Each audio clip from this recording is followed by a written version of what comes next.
Modern folk rock or any style. Brandy Carlisle.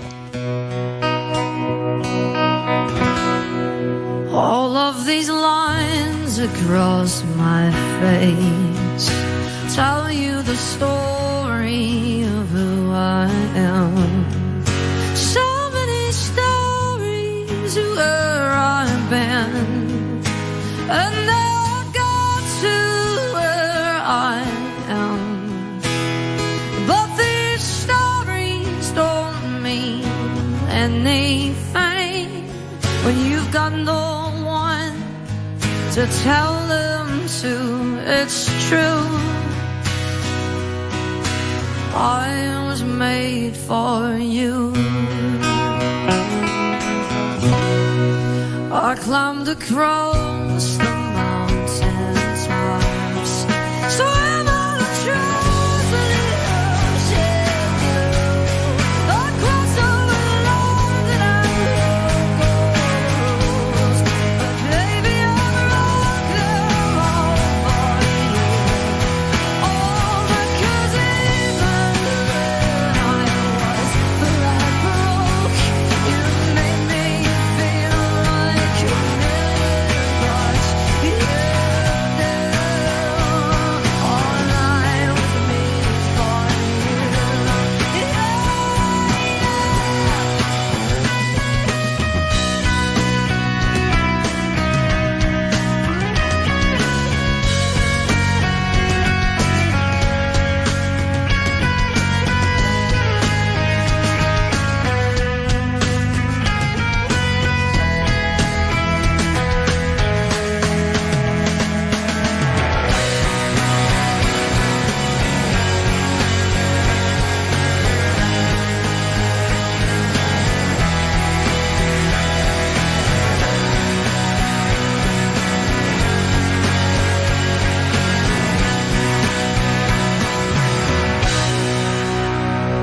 You see the smile that's on my mouth, it's hiding the words that don't come out.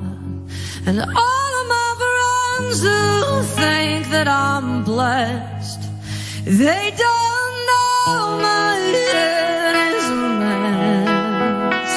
No, they don't know who I really am, and they don't know what I've been through like you do. And I was made for you. And all of these lines across my face tell you the story of who I am. So many stories of who I've been, and now I've got to where I am. Oh, but these stories don't mean anything when you've got no one to tell it's true.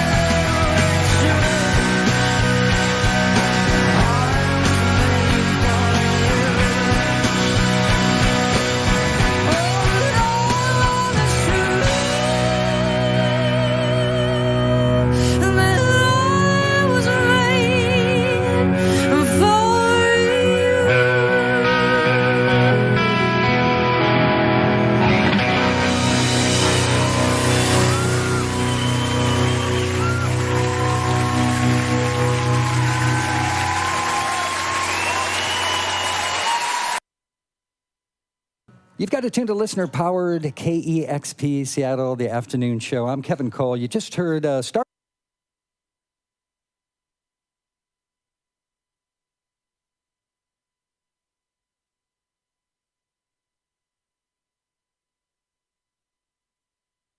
I was coming out the store earlier. I just bought some Oreos and some Chips Ahoy. I get outside as this guy like, hey, brother, it's my birthday today. And that was the first time in my life without any sarcasm I could say, what? You want a cookie or something?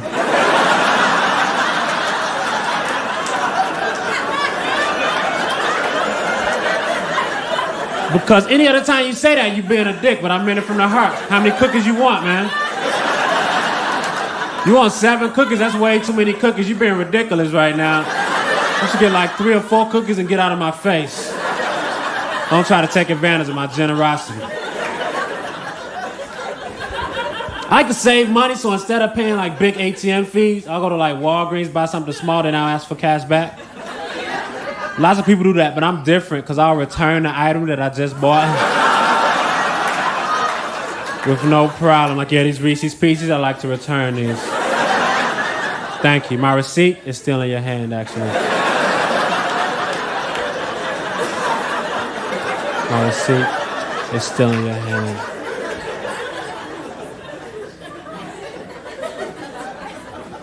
Man, I wish I was a fly on the wall in that room when those people were talking. That's a saying. I wish I was a fly on the wall in that room. That saying is dumb. You wish you were a fly wide so you could be annoying and not understand what's going on at all.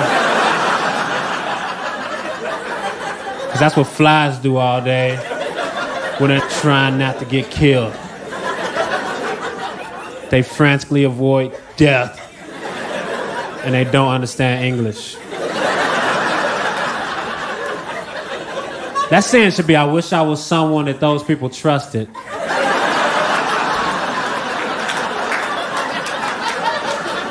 So that they'll let me be in a room while they talk about important shit. Because right now I'm not a part of their circle.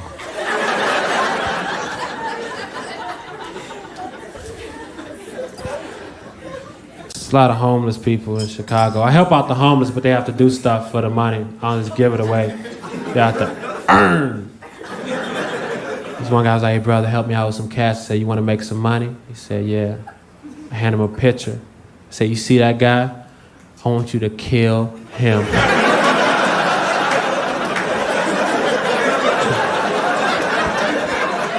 He was like, man, this is a picture of me. I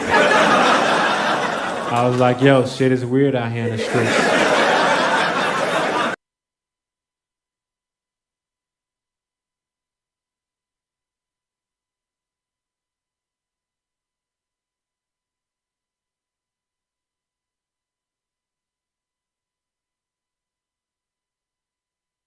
I'm sorry, but I don't want to be an emperor.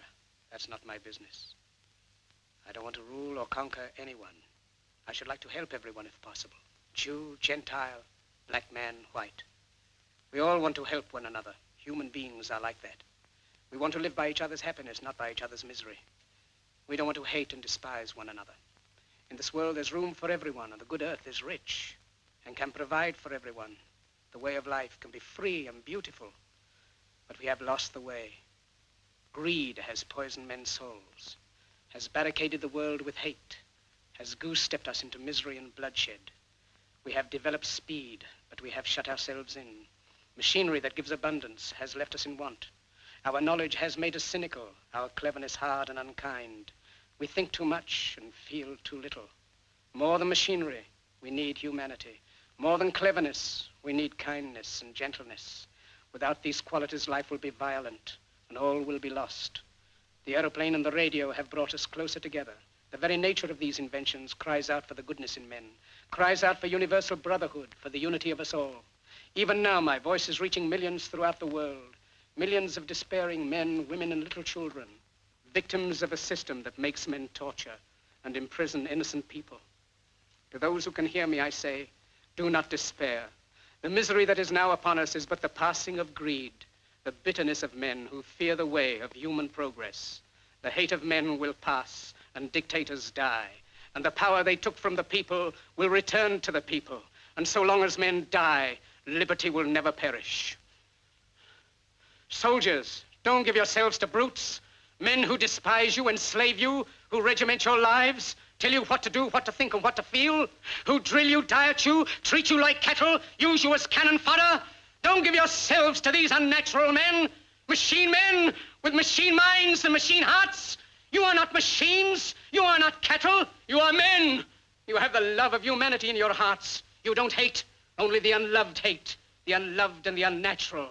Soldiers, don't fight for slavery, fight for liberty. In the 17th chapter of St. Luke it is written, the kingdom of God is within man, not one man nor a group of men, but in all men, in you. You, the people, have the power to create machines, the power to create happiness. You, the people, have the power to make this life free and beautiful, to make this life a wonderful adventure. Then in the name of democracy, let us use that power. Let us all unite. Let us fight for a new world, a decent world, that will give men a chance to work, that will give youth a future and old age a security. By the promise of these things, brutes have risen to power, but they lie. They do not fulfill that promise. They never will. Dictators free themselves, but they enslave the people. Now let us fight to fulfill that promise. Let us fight to free the world, to do away with national barriers, to do away with greed, with hate and intolerance. Let us fight for a world of reason, a world where science and progress will lead to all men's happiness. Soldiers, in the name of democracy, let us all unite!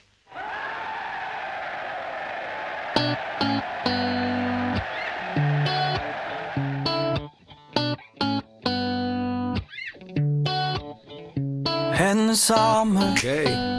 lighting up, You know what it means when you hear that song now. I'm on My Way by my man Steel Fan right there. The official theme song to the show so far. First second she hates you, then she's horny. All right. Baby, stay with me, Good morning, please. guys. She can't imagine. You know, I had to take a minute to sip on my coffee, let people show up into the room, let the flow start. What's up? Good to see you guys. Bill's in the house. What's up? Good to see you guys. Back on your shelf, but fuck it, she's crazy and I love it and I want her myself. Same was hard with your day, with your night. Here we go. Good morning, y'all. Green Day in the market. How's it feeling? Bills are feeling great, man. I didn't sleep so good, but I'm feeling all right. I'm on my way, way. Yeah, that's my man right here. I'm on my way, I'm on my way. I don't know what it is. Like, I'm on my way. I just heard it. I was like, this has to be my theme song, man. So thank you, Steel Farm, for letting me use that. Awesome, really awesome. I appreciate it. He let me use that, by the way. That's copyright free right there, man. How you guys doing? Good morning. Who we got there? Cassie, Mitchell, Wayne in the house. Bam, Brittany. What's up, Brian, Joel? Who's Jam? Oh, Jam. Who's that? I don't recognize that name. Of course, we got Dr. GTI, my man out there in Live No Mo. Hills Bills, good to see Hills Bills in the house. Great. Dewey Wah, what's up, D Grade? Jen Matt, we still reeling. From our loss, man. Our loss, like we're on the team.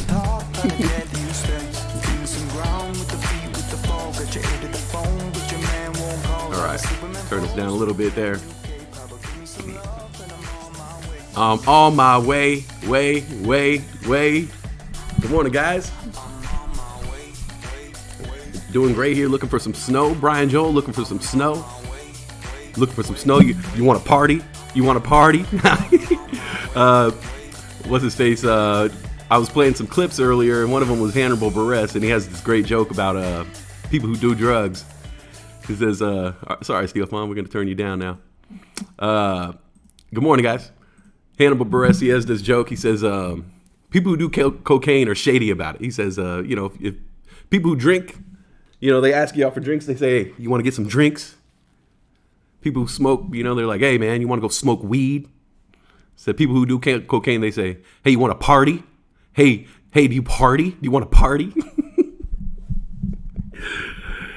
Look, you ain't partying, you snorting cocaine. I don't party like that. What did he say? I sit in the corner of the party and text people how shitty the party is. You gonna buy that song right now? Oh, Cassie, awesome, man.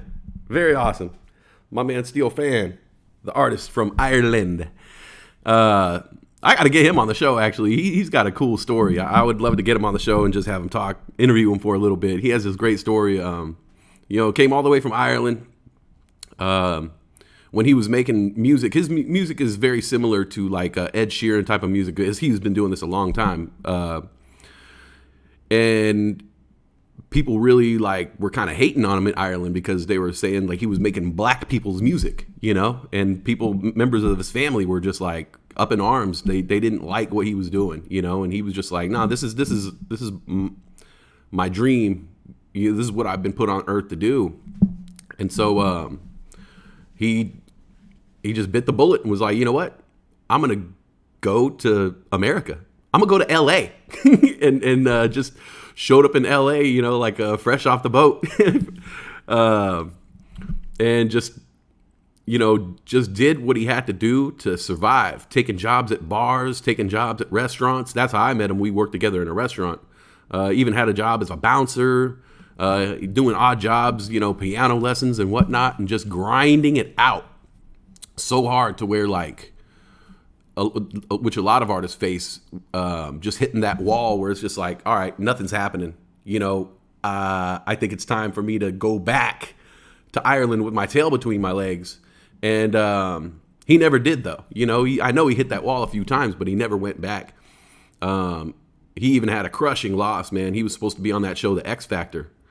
And right like a week before they were going to bring him on to the show, The X Factor, they checked his visa status in this country and found out that he was illegally here. And so he got kicked off the show, and it was this whole thing. And it was just like crushing defeat. But yeah, he's made it. Now he still lives in LA. He's working on his music, and his music's getting even better by the day. He's married now. Married a Mexican girl from East Los. So it's awesome, man. His story is really amazing. So yeah, go ahead and support his music. I should actually put a link to his song in my thing. You know what? I should write that down.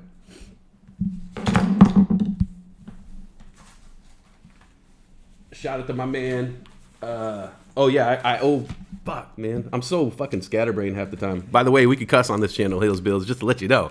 I'm so fucking scatterbrained. I want to give a shout out to my man, Tommy Nello, the rapper Tommy Nello. He's also from LA. He also designs, he also does a lot of fashion. He designs a lot of Niner clothes and Niner memorabilia. And so he came up with these clips. I have the old ones, but he came up with these new West Side clips here. I got the classic red, white. They're bigger now. They can fit on the brim of your hat.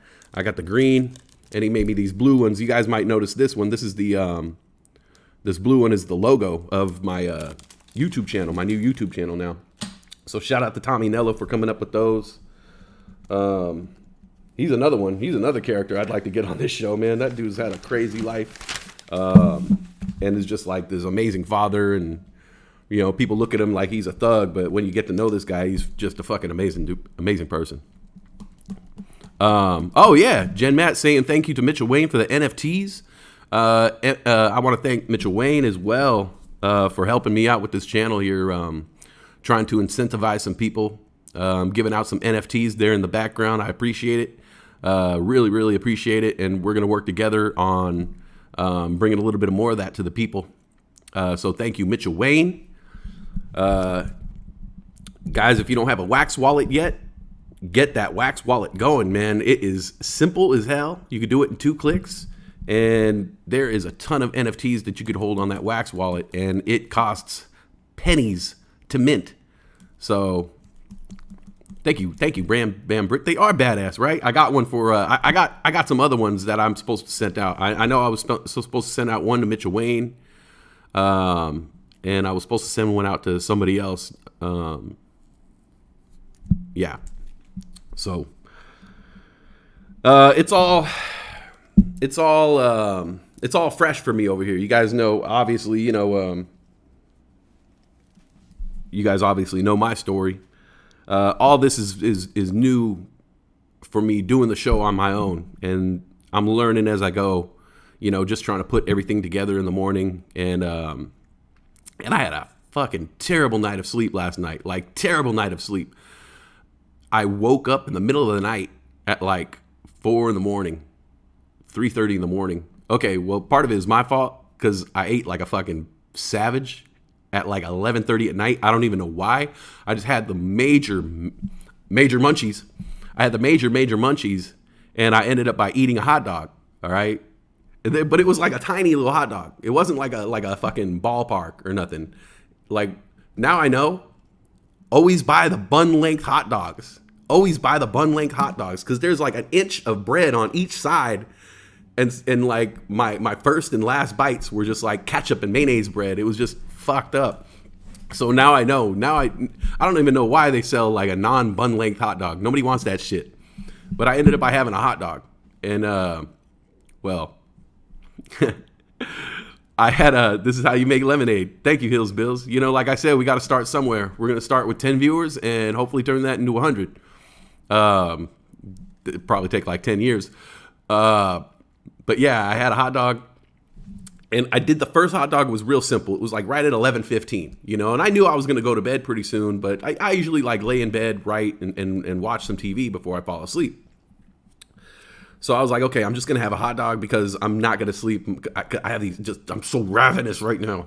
So I have a hot dog. I only just put like some, little bit of mayonnaise, a little bit of mustard on it, ate the hot dog. It was devoured in like 15 seconds. And I was like, I don't know if that's enough. So I started like scavenging around my house looking for more food, and I couldn't, like, nothing was really, first of all, my sister was asleep and I didn't want to make hella noise of like cooking and opening up shit, you know.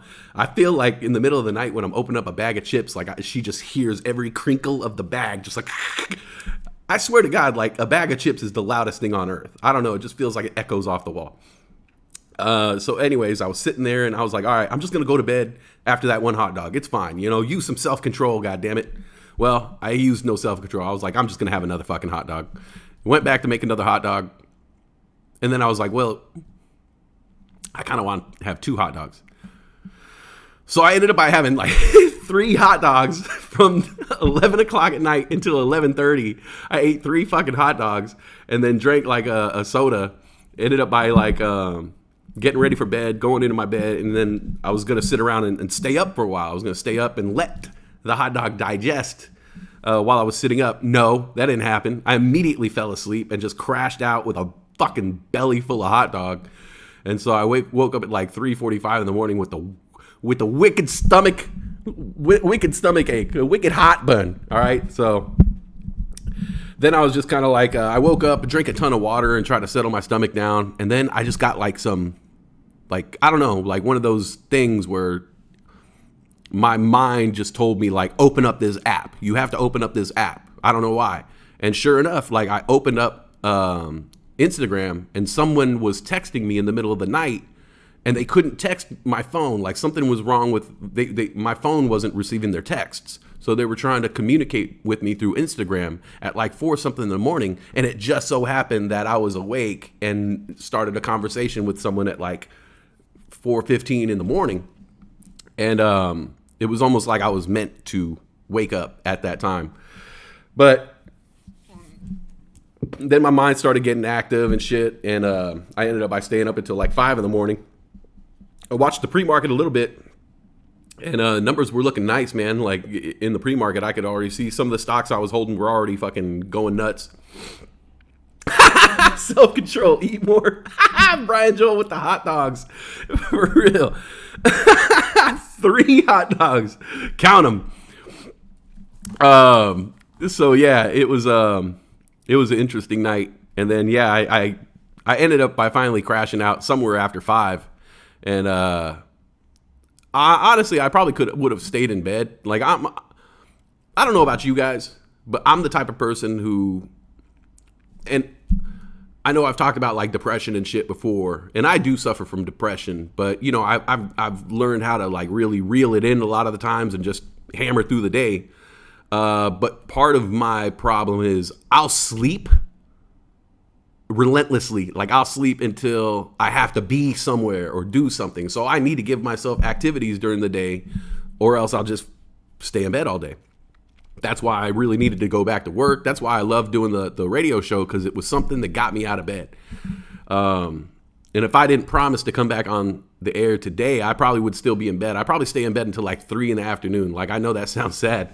Or usually I'll stay in bed until like 1 p.m. when the market is closing, and then I'll wake up for the day, and it's just like, it's just a terrible rhythm to get into. So yeah. Then I remember, my alarm went off, and I was like, well, nobody really cared, and I'm sure nobody's gonna get mad at me if I didn't do the show again today, but I said I was gonna do it, and I gotta follow through.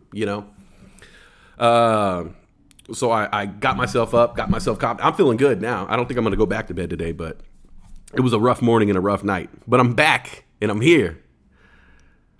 So what was I was gonna write a note. Oh, Steelfon, link to Steelfon. Steelfon link. I'll put a link to those hat clips. Nello link. But thank you guys for showing up today. That's kind of how I'm gonna do the show. As we get things rolling, I'll probably start going live. Once it's live, I'll kind of go out and promote it. Put it on Instagram, put it on Discord, and in the morning I'll just play some clips, basically. So if you're here early enough, you won't hear me talking right away. You'll just hear whatever song I kind of picked for the day, whatever comedy clips and whatnot. My buddy Steel Fan, actually, I had him listen to the show, and I was like, hey, just let you know, I played your song, and it's at the end of the show. And when he heard the Great Dictator speech, he was like, honestly, I think you should play that every time. And so I might, yeah, Jen Matt, that's the same guy who made the Debo pins and the Yak Brother pins, yeah. Okay, D-Grade's like, I would have been hella pissed if you didn't do the show. All right, well, you're an army of one, so I'm here. You wouldn't have been pissed? All right, well, fuck. I'm going to just sign off then. Nello link. Yeah, so I got that feedback from Steel Fine last night and was like, man, you should incorporate that Great Dictator speech into your show every time. So you'll probably hear that. You'll probably hear that. By the way, when Jen Matt says hella, I know that she's a real user of the word hella, all right? Y'all don't know, the Bay Area, we're all about hella. Hella, hella, hella. When you're young, in the Bay Area, when you're young, it's like you use the word hecka until you're 12 years old. Maybe, in the Bay Area, you say hecka. That's hecka bad, hecka. Ooh, I had hecka pizza. I had hecka hot dogs last night at 11 o'clock. But then this is like Bay Area puberty. Once you reach 12 or 13 years old, your parents let you start saying hella. When you're too young, if you're 10 years old in the Bay Area, you say hella, your parents will be like, hey, you don't talk like that. But there's a certain point when you're a Bay Area kid, when you go from saying hecka to hella, and it feels so good. It's like a graduation. You're like an adult. It's like your bar mitzvah. It's your Bay mitzvah. Oh, Bay mitzvah. Yo, we just wrote that right now. Let's go. All right. So yeah, you'll be hearing and see Dr. GT. I know. So basically how the show will run is I'll put on some clips. I'll do some comedy clips and just play some stuff in the morning while I get ready and while people pile into the room. And then once you hear that Steel Fon song comes on, that's when you know the show is starting. So yeah, good morning. Market was looking great this morning. I'm sure you guys are all in the green.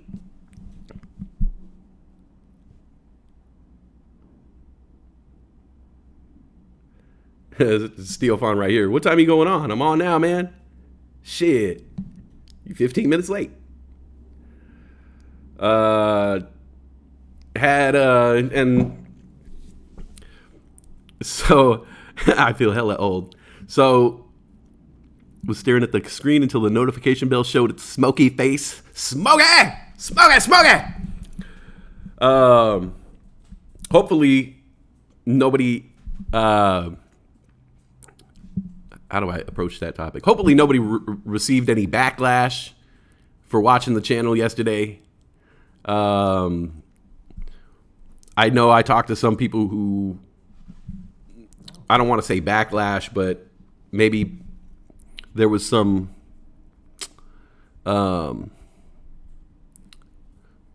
questioning of them and why they maybe were watching the show or whatnot. And, I just want to say there's room for everybody in this huge ocean that we call YouTube. and in this big body of water, I am truly a small fish. You know, I have maybe 100 subscribers, if that, 11 live viewers right now, and I hope that any larger channels than mine can see that I'm not a threat to anybody. And it's all love. It's all unity. Like I said yesterday, we're all fighting the same cause. You know, if we could remember where our heads were at in January and February a year ago, we weren't so divided as a group, especially when it comes to, like, you know, the, I guess, investment channel game. You know what I'm saying? I think we've managed to kind of just make up divisions, maybe because we were bored, you know. But we got to remember that mindset that we were in when we were fighting the good fight with GameStop, and early in the AMC fight. You know, we were really trying to stick it to the hedgies, and I don't want to lose that mindset. You know, we're all on the same team regardless of what we're doing. And look, at the end of the day, this is not a fucking stock, financial, crypto channel whatsoever. There's no ticker symbols on my screen yet. But, you know, I'm not trying to give you guys financial advice. Look, if we get maybe that man, you know what man I'm talking about, that Sandman, if he ever wants to come in here and, you know, show up in the chat and do his thing like he does, you guys know what he does. Yeah, AMC pre-market was fucking lit. I saw that shit early in the morning. Hey, Lazy Lucario, what's up, man? Shit, I haven't seen that fucking name for a long time. You know, if that man ever wants to come in here and, you know, talk a little about that financial game, about the investment game, about, you know, the trading stocks game, that's cool, man. He knows something about it. Me, you know, I'm real basic in my knowledge. My sister was like, yesterday, she was telling me, you sell yourself short. You know, you've helped a lot of people when it comes to investments, but I'm at the street level. You know what I'm saying? I could tell people the basics of setting up an account, you know, how to get your money from here to there, you know, what kind of account to set. I could tell them, you know, some of the basic terms and things like that. I could explain some things at a very basic level, because that's where I'm at. That's where I'm still at. I haven't really progressed, and honestly, I don't feel bad about it, and I'm not going to let anybody, you know, make me feel bad about my personal progression in the investment game. We all got to go at our own pace and whatever we're comfortable with. And, you know, I never liked feeling pressured or pushed into being more than I already was. And it was actually when I started trying to be more than what I was, more than what my level is at, is when I started making big mistakes, you know. I'm all about you guys going at your own pace, whether you're fucking light years ahead of me or whether you're, you know, behind in the investment game. You know, don't force yourself to go nuts and overlearn and move too quick. I still have not, yeah, got the roses for Sandman. I still haven't ran an options play. Still. A year in, I have yet to do one options play, and I'm so fucking glad, because the one options play that I was going to run was I was going to buy calls on AMC.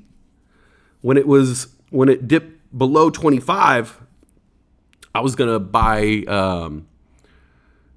like $26, $27, $28 calls on AMC, and it fucking died. So I'm glad I didn't, because I'd be way, way out of the fucking money. So, hey, Steel Fawn, you're my Gandalf in investing. Hey, there you go, guys. Steel Fawn in the chat right there. The guy who made that amazing song. You know what I'm talking about, man.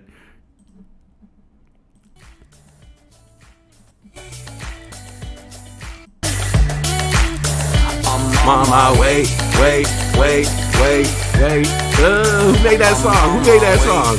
Who made that song? That man right there, mama. That's my man.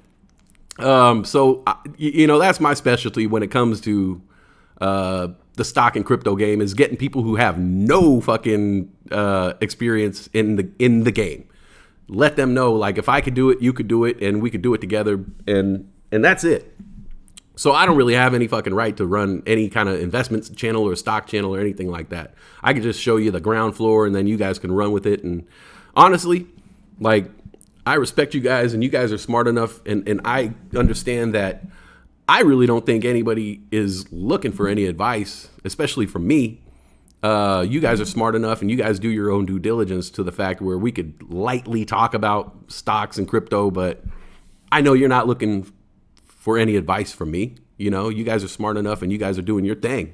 So, that being said, you know, I just hope that anybody out there who is watching from any other channel sees this, and they don't look at me as any kind of threat, for sure, but also don't look at what I'm doing here as anti your channel in any way. And I'm talking to any channel out there, not anything specific. Just don't think I'm against you or anti you or anything like that. Like, you know, I said my piece yesterday about what I felt about Vomit Emoji Gate, and that would be the only, you know, place where I would dig my heels in and say, that's where we're fucking different.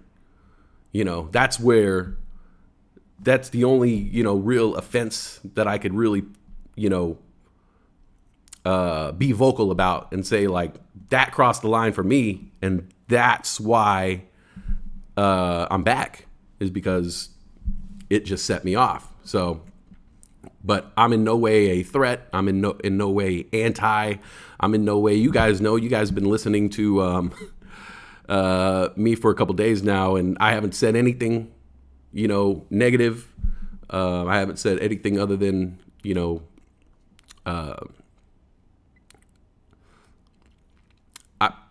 like I said, I'm not trying to be involved in any mudslinging or anything like that. And hopefully anybody else out there can see that and just let us all live. You know, we could all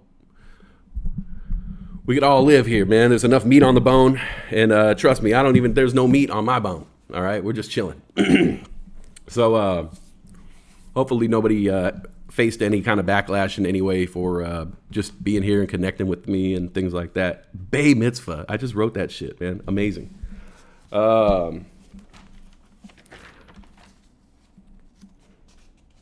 So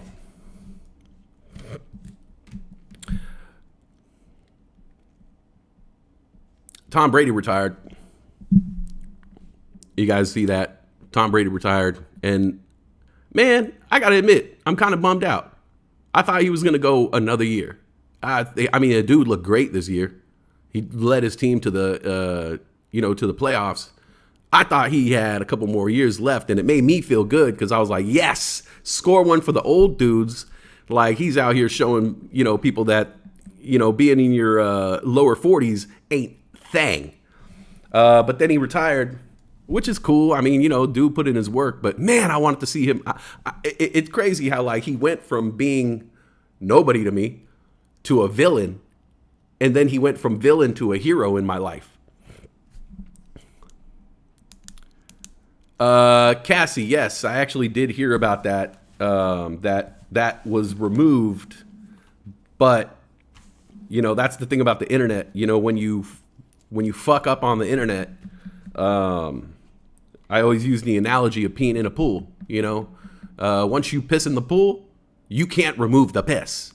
You just pissed in the pool. You fucking throw something in the internet that you're not proud of, and you pee in the pool, man. You know, and once you do that, it ain't coming out. So yeah, I actually did hear that. You know, those things were removed, but you know, sometimes that's a little bit late. So, you know, the damage is done in a lot of ways. It's not a subject to play around with, and you know, I told you guys my personal thoughts on it yesterday. And by the way, I never added the addendum to that story. The dude who came out to me in high school, Kevin Cundiff, not only did he go forth and live his life very openly, but fucking fabulous. like fabulous. I go look at his Instagram every now and then. I'm actually going to reach out to him and let him know that I was thinking about him. Not in that way, no, but let him know I was thinking about him. He's married to another man right now. He wears white pants and pastel polo shirts, and he is like on a boat with boat shoes. Like he's like one of those like, you know, super fucking stylish, classy gay dudes just living this fabulous fucking life.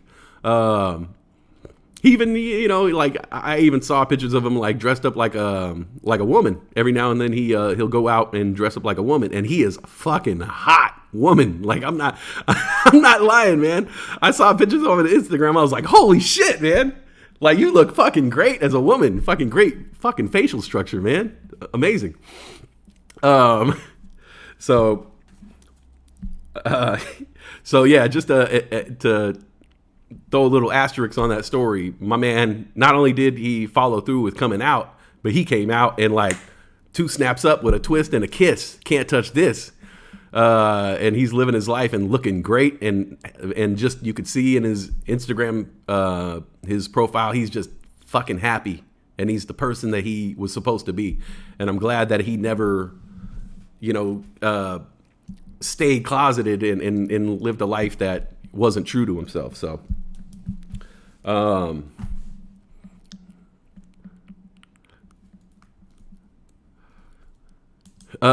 D-grade, I'm loving how you're just Discorf coming along. My Discord or Discorf?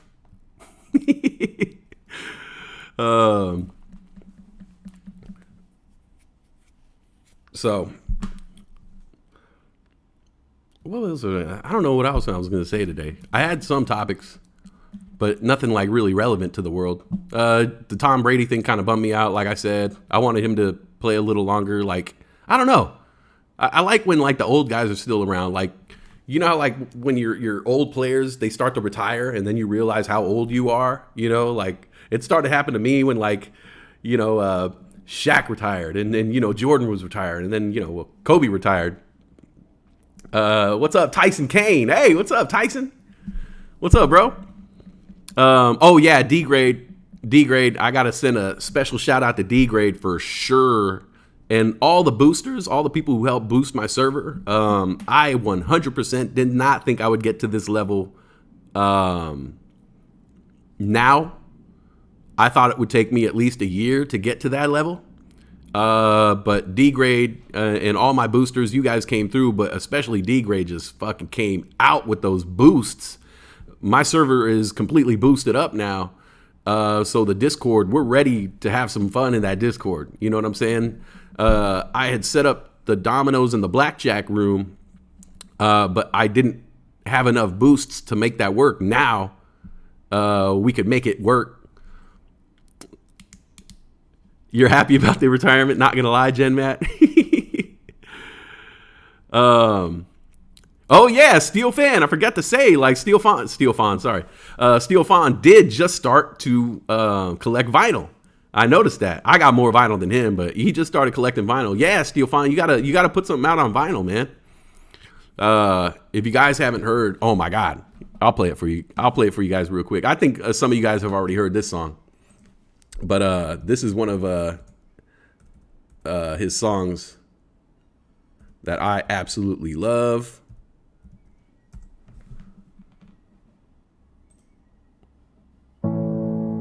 This is Lilies and Daisies by Steel Fawn.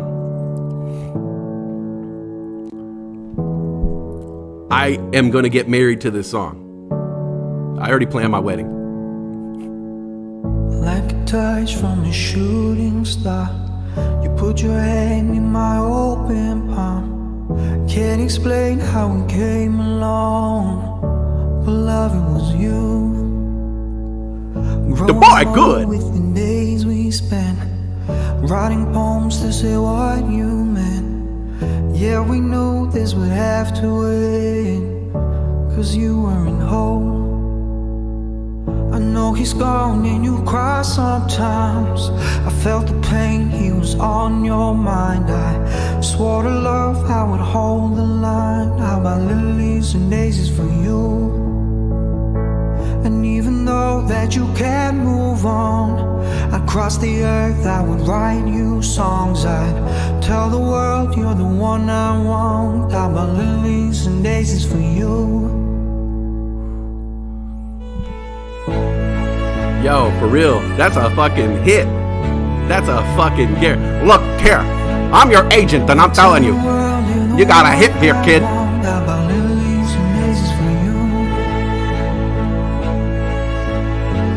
Like I said, I'm getting married to that song. Every girl, you know, every girl growing up plans her wedding, you know, and that's it's a beautiful song, right? I told Steel Fawn, I said, man, once people they're going to have so many viral videos of like the wedding dances to that song. Just people need to find out about that song, man. I'm telling you. He got the song. Now I just need the girl, right? Exactly. One of these days, I'll find the right one.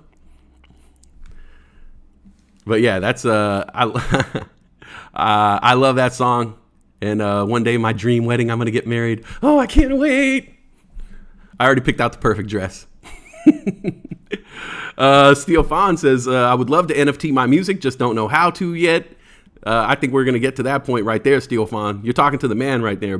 Mitchell Wayne has been doing a severe amount of studying these NFTs. And this dude is like, right now, he's my go-to guy for NFTs when I have questions or anything like that. So you're in the right chat room right now. But yeah, isn't that song goddamn beautiful? I buy lilies and daisies for you. It's awesome, man. I wouldn't ever ride a fake bull. I don't know why I just had to tell you guys that, but it just doesn't seem like something I would ever do. I saw people riding a fake bull on, I watched that show Ridiculousness. It's like anytime you turn on MTV these days, the show Ridiculousness is always on. I think MTV should just call themselves like the Ridiculousness channel. It's 24/7. But they just show people falling off shit. And they were showing people at a country bar, like a cowboy western bar or whatever. And people riding a fake bull. And I don't know. It just that's something that just does not appeal to me whatsoever. I don't ever see myself ever riding a fake bull. There's just something, I don't know. I'm more about riding the real thing, man. Fuck that fake bull. Give me a real thing. Yee! No, I'm not that badass. How much do we have to super chat to see you in a wedding dress? Oh my God. I'll marry you and make an honest girl out of me. I'm a woman, okay? Mitchell Wayne says, come hang out in the West Side Discord. We can do it together. Yeah, there you go. Fucking D grade. If you like it, you got to put a ring on it, baby.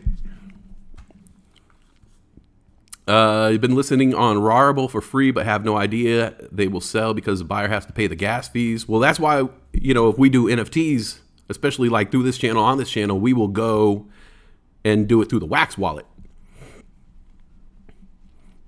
Yeah, no fake bulls, man. I ain't riding no fake bulls. I'm only riding real bulls. Cowboys are tough as fuck, man. I got to admit. Like, sometimes they're kind of like, kind of thin-looking guys, with the skinny legs and stuff. But anybody who dares to ride a fucking bull is, even if it's for fucking whatever, 8 seconds or whatever they're doing, whatever, that's pretty badass shit. Don't fuck with a cowboy, man. Cowboy will fuck you up. They fucking hog tie the little cows and shit, they do that shit to you. Take your shoelaces, pin you back and wrap your ankles up in the shoelaces, You already lost the fight, boy. I see you wearing them shoelaces on them Adidas. That's why cowboys wear boots. No laces. They already know. You fucking walk into a cowboy bar wearing laces, you're fucked. All right? It's the thing. Look at that boy. He's wearing Adidas. He's going to get fucked up. Oh, look at that guy. He's wearing Vans. He came here to fuck. I don't know. $100 super chat Westy on a bull. You rode a fake bull at a country bar. See, I see it all the time, but it's like, I don't know. I feel like it's a very hard situation to win. If you go to a country bar and you ride a fake bull, like, what's the end game there? You're going to fall off. It's not like you're gonna fucking just be on that shit for 30 minutes and people are gonna be like, oh my God, Oh my God, get this guy into the PBR immediately. PBR, professional bull riders. Yeah, I know that shit. Yeah, you're gonna fall off and people are gonna laugh at you. Like, you know, you're either gonna fall off and get hurt, or you're gonna fall off and not get hurt. Either way, it's a fucking lose-lose situation. Don't ride the country bulls, guys. Stay away from that. It's fucking a bunch of bullshit. What's up? I want to do it. You're gonna do it? Yeah. Oh shit. She'll do fucking anything though.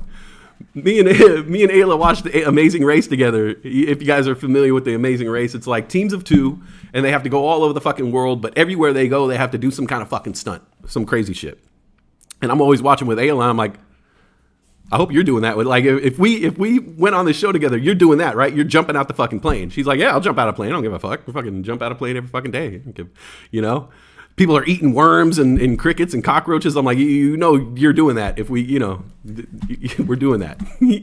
I'm not eating no fucking the shit they got to eat. And then on the challenge, they got to drink a cup of blood. Oh, wait, no, that's tomorrow.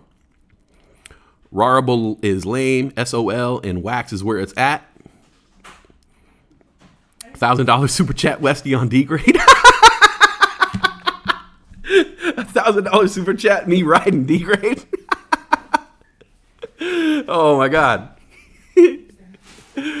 People that wake up at 4 a.m. ride bulls. All right, that's the kind of mentality you got to get. I'll wake up fucking early to ride these goddamn bulls. No bullshit, she's ready. Oh, that's funny. Cowboys and people who wake up at 4 o'clock are fucking badasses.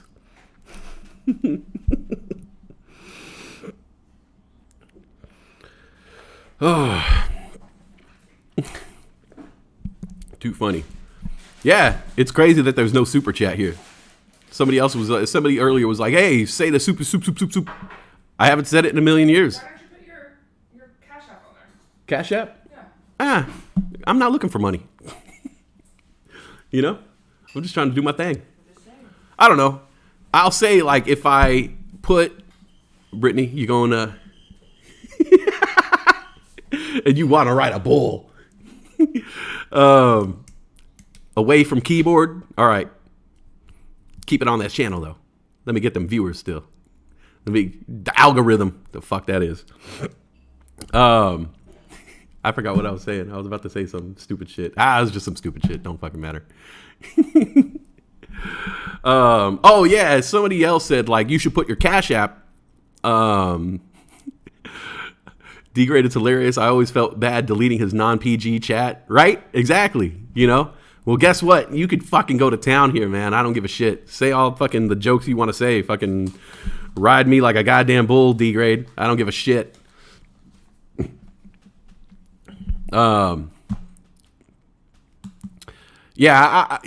I was gonna, like, promote the Cash App shit, money sign Chief Buddha, but I don't know. It felt like a gauche move. You know what I'm saying? Like, I didn't want that to be the focal point of what I'm doing here. You know, when I'm doing these little chats, it ain't about the money. It's about the honey. No, you know, we're just having fun, man. And I just wanted to connect with people again. And I know that some people are just kind of, you know, you guys are maybe at work or working from home or just, you know, driving around, and you guys just want to fucking just listen to some bullshit. You know what I'm saying? Well, right here, bullshit. We just did 10 minutes about some bullshit. So you tried keeping it PG, D-grade? Fuck it. Just make it PG-13. By the way, when did fucking PG-13 take over? You notice that, like, every fucking movie just, like, it seemed like starting in the 90s somewhere, every movie just started becoming PG-13. Even, like, rated R movies that were supposed to be rated R were, like, PG-13. It just, like, one day is the PG-13 fucking revolution. When I was growing up, like, in the 80s and the early 90s and stuff, like, they were still, like, rated R movies, you know? And, like, you would see a movie and you're like, yeah, fucking Die Hard is a rated R fucking movie because there's so much violence that it has to be rated R. And then Die Hard 4 comes out and it's PG-13, and it's like, oh, fuck, what the fuck is this, man? It's supposed to be rated R. Die Hard, John McClane blowing people's heads off, man. And RoboCop, The third RoboCop was PG-13. That's where they started going wrong. The third RoboCop, right around that point right there. The fourth RoboCop, which is the new RoboCop, which is RoboCop 1, a remake, that was PG-13. I'm trying to think. What else? Here's a perfect example. Beverly Hills Cop. Okay? Eddie Murphy. Beverly Hills Cop number 1, fucking classic. Eddie Murphy. You know, Monique and Unique. Beverly Hills Cop 2, not as good, but still rated R. Allows Eddie Murphy to fucking go for it.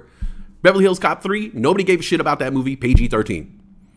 Original Total Recall, rated R movie. Awesome. Fucking classic. Total Recall reboot with fucking Colin Farrell or Firth or whatever the fuck his name is. PG-13. Come on, man. Original Point Break. Keanu. Okay? Keanu.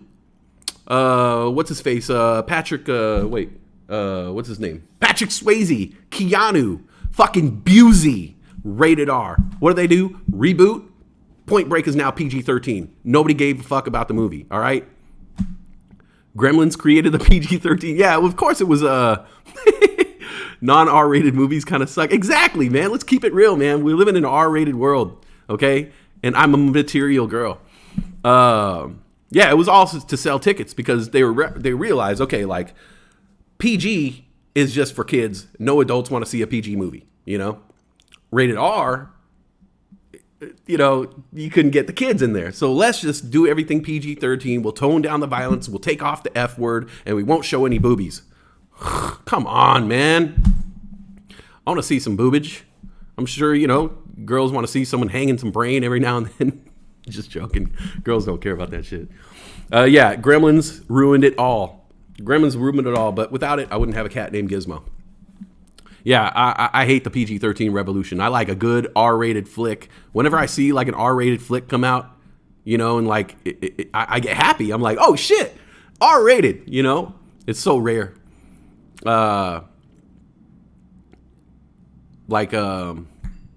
was watching The Town the other day. You know, I'm like, perfect. You know, a level of cussing and violence and just drama. You can't make that movie PG-13, you know, like the movie Heat. You know, if you're having a lot of gun battles or something like that, we need to see an R rating. I need to see some bullets, and I don't like CGI blood. No CGI blood. I hate that. I like the old school blood packs where it looks like you're like worried for the person. You're like, oh my God, did he really get shot? Is he doing a scene with Alec Baldwin? Oh, fuck. Too soon? Never too soon. I told someone this one time. I said it's never too soon. All right.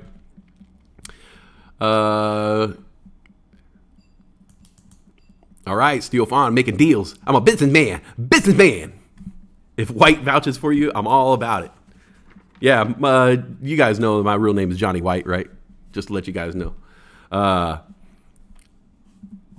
might have the West Side Weed Smoke moniker, but I always want you guys to know the person behind the guy behind the guy behind the guy. West Side Weed Smoke, the guy behind him is Chief Buddha. The guy behind Chief Buddha is Johnny White the third. I'm here for you guys. And if you guys ever want to reach out to me, I got that West Side Weed Smoke Gmail, Chief Buddha Gmail, and then of course Johnny White 3 Gmail. But for any show related stuff, fucking little gnats, you could always hit me up at West Side Weed Smoke Gmail and let me know. We could have a conversation there. Of course, we got the Discord, which I heard caused a little ruckus yesterday. Not going to talk about that, but I guess me just having a Discord caused a little bit of problems for some people, but hopefully you're going to be okay. Watched the original Matrix right before the new Matrix. Hated the effects, looked like a cartoon. The original looked more real. Oh, yeah. You know, I will say there was only one scene in the new Matrix. I'm talking about the new Matrix that just got released on Chief Buddha. The new Matrix that just got released on HBO. A good movie. I'm not going to lie. A good movie. And I thought it was way better than... I thought the new Matrix... What's it called? Is it Revolutions or some shit? Is that the one? Or is it just... I forget the name of the new one. You guys know. It got released on HBO like a month ago. It was definitely better than the second Matrix, way better than the third Matrix, and wasn't as good as the first Matrix. And I had always like looked at the Matrix franchise as yeah, you're telling a story, but there's also a visual component to it where we as the audience want to see something new. And that's what the Wachowski sisters had brought to us in the original Matrix, is fresh special effects. And so I was really hoping for something in the new Matrix that was going to be the new groundbreaking technology. Because you guys remember, after the first Matrix came out, everybody started doing that technology with the cameras. Everybody started doing that. You know, Crouching Tiger, Hidden Dragon, and, you know, Romeo Must Die. All the movies after that started having those effects that the Wachowski sisters created. And so I was really hoping that the new Matrix was going to do another groundbreaking special effect. And there wasn't really anything like that in there. The only one I will say is when the person would stop the time and the bullet was slowly like shooting someone. That was the one time in the movie where I was like, that's something new. That's something I haven't seen before. But other than that, you know, CGI has really killed the game because nobody's forced to do anything new with the special effects anymore, because you just create it from the ground up with CGI. And it's just basically like who has the cleaner looking, better looking CGI. And I don't know, I think we're going to get to a point where we're going to want something different. You know, we might have to go back and go back to like stop motion or something until somebody finds something new that's going to be more groundbreaking than the last movie. Because fuck, I mean, you look at the Marvel movies, you look at all the movies that are coming out, and it's like so overwhelming with special effects that, you know, everything looks real now. You know, there's no, I don't know. I guess I feel like I'm starting to get spoiled by the special effects game right now. You know, there's nothing that's like wowing me, even though it's all fucking wowing, you know?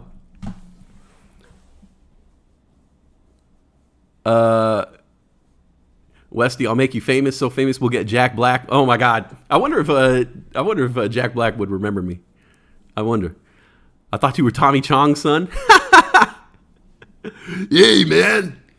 Hey, far out, man. All right. It's Doberman. Tommy Chong's daughter, Radon Chong. Yo, I haven't said that name in approximately 30 years. Radon Chong. What a cool name, Radon Chong. Tommy Chong was cool. There was a documentary about Tommy Chong, and he's Asian, obviously, Chong. But, you know, you can't really tell because of his look, and, you know, he does the Cheech thing. So when you look at Tommy Chong, you don't really think like he's a Chinese dude, you know, but his one of his parents was Chinese. And he tells this story about how when he was growing up, nobody wanted to hang out with him because he was Asian. And the only people that would really hang out with him were black people. And so his whole life, he just dated black women. You know, like that was his thing, Tommy Chong. And so, yeah, Tommy Chong's down as hell, man. He has a very interesting story. You met Tommy in 99? For real? Oh, man. Oh, far out, man. That's kind of a shitty Tommy Chong, right? Oh, shit. What? Still got it. Still got it, man. Still. You met Tommy in 99. Those are some, I wouldn't mind seeing a little Cheech and Chong live before they're not doing that anymore, you know? I saw the movie, what was their first movie? Up in Smoke. I saw Up in Smoke on shrooms. And I'd never really, I think it was my first time taking shrooms. Yes, it was the first time I ever took shrooms. I took them with someone else who'd done it before, so they were kind of like my guide through the experience. And we took them, put on Up in Smoke, and you know it takes a while for the shrooms to kick in. For me, it took like, I don't know, maybe like 40 minutes, and you know my stomach started getting sick, and all of a sudden I started to feel it in my brain. You know, see the visuals and feel it inside my head, and I was starting to kind of freak out a little. And there's this scene in Up in Smoke where a lady, it's fucking wacky. If you haven't seen the movie, bear with me. There's a scene where a woman snorts Ajax Like there's a plate full of cocaine, and like the powdered cleaner, the Ajax, falls into the plate of cocaine, and she grabs the plate and grabs a straw and snorts a fucking fat ass rail of Ajax. And as someone watching it on shrooms, like my heart started palpitating because I just like, it was stressful to watch. I was just like, oh my God, what's gonna happen to her? Is she gonna die? And she looks into the camera and starts making some crazy face. She's like, and like, it's just the colors and the fucking stress that I was under. I like had a major kind of freak out during that scene, to where the person who was with me had to look over at me, and they were like, hey, are you okay? And like literally had to put their hand on my chest, because I was just like, I was like getting overwhelmed. I was like way getting overwhelmed by the drug. It could have been very bad. I could have had a bad trip. But that person really calmed me down. And the rest of the movie, I got to watch the rest of the movie in like that mindset, and fucking hilarious. Can I send you Mitchell's email? Oh yeah, no problem, Steelfon. I'll write that down. I will.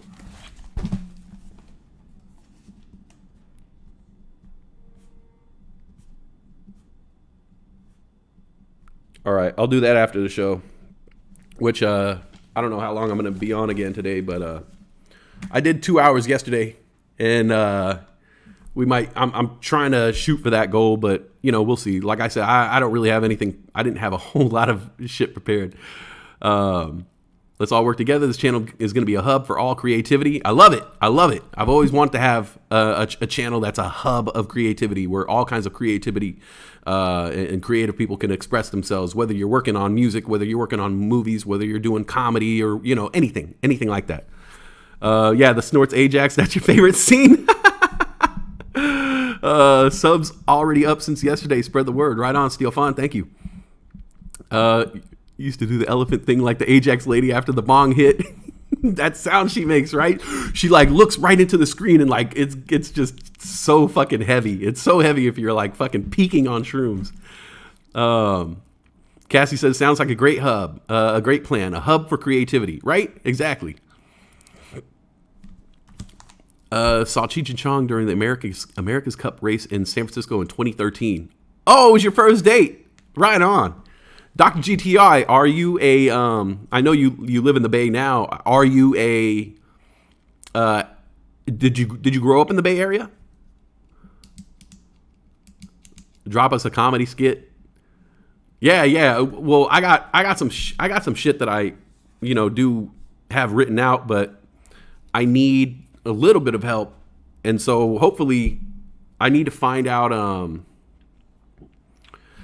now that I'm working at this restaurant, I know restaurants always have like creative people and people who want to be actors and stuff. I'm trying to see if I can wrangle some free talent, because some of the things that I have written, I need other actors. I need like help. I need one other person, two other people to be actors. And, I got some fake kind of commercials and some fake skits and stupid stuff that I've written.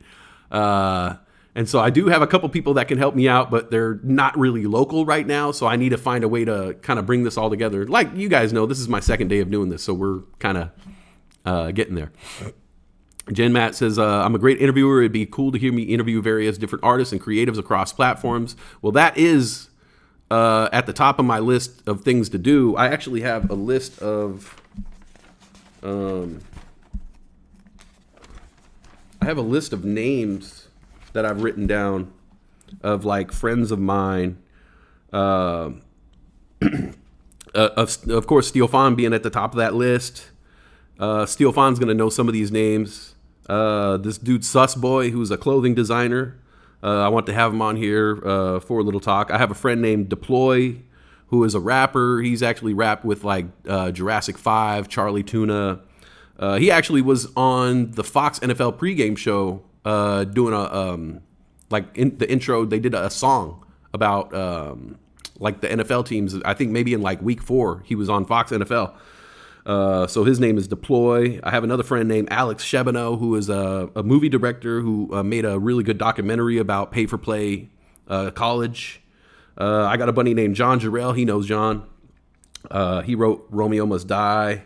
There's actually a member from the old channel. His name is JOC, who's a Native American rapper, but he's actually fighting for. They're trying to take land from his reservation right now in Canada, and they're actually having a standoff. They've been having a standoff for like 3-4 months. They've been having these standoffs, and he's like out there on the front lines, fucking fighting the Canadian government. And trying to keep them off his land. And he has an amazing story that I want to talk to him about. I got a friend named Ivan Jamil, another musician. I want to just interview Kareem. Young NY. Well, you guys all know Young NY. I'd love to interview him. My friend Jeezy Jr. Gus. He's one of the hottest muralists in LA. Love to interview that guy. Plus, he's doing a lot of NFTs right now. So I really want to talk to him. And I got a bunch of other people. Another interview with Sandman. Fuck. Yeah, I have this whole list of people that I want to interview, and not just and not even just artists. Just like I said, like regular people. I would love to just hand the mic over to just anybody here in the chat, and we'll just talk, man. And everybody has a fucking story,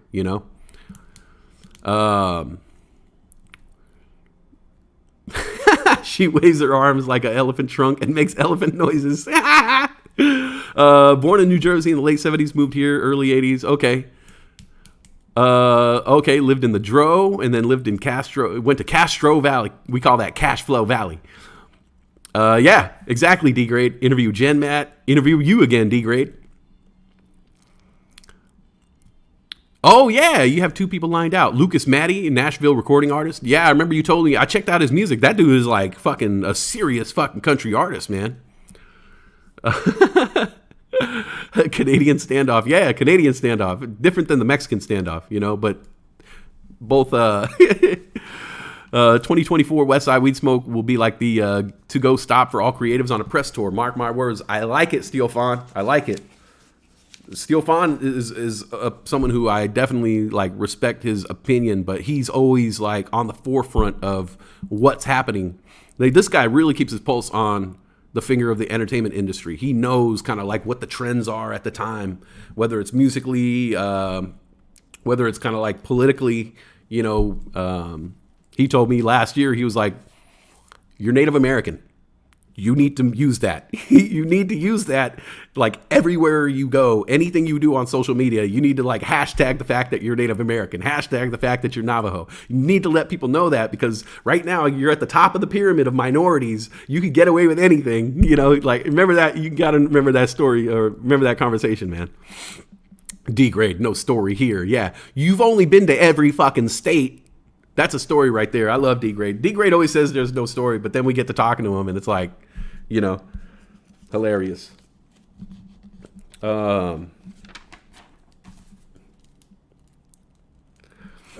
Yeah. So I love the idea, and that's actually like been in the back of my mind of like what we can do with this channel, because this is just fresh. It's just like a fresh pile of wet clay, and we just mold it into whatever shape we want it to be. Just mold it. Just mold the clay. I'm joking. Your son plays guitar for him in the KS Cartel. Mitchell Wayne, how old's your son? Your son's a young man, right? If you guys haven't seen, Mitchell Wayne's son fucking shreds, dude. Fucking shreds.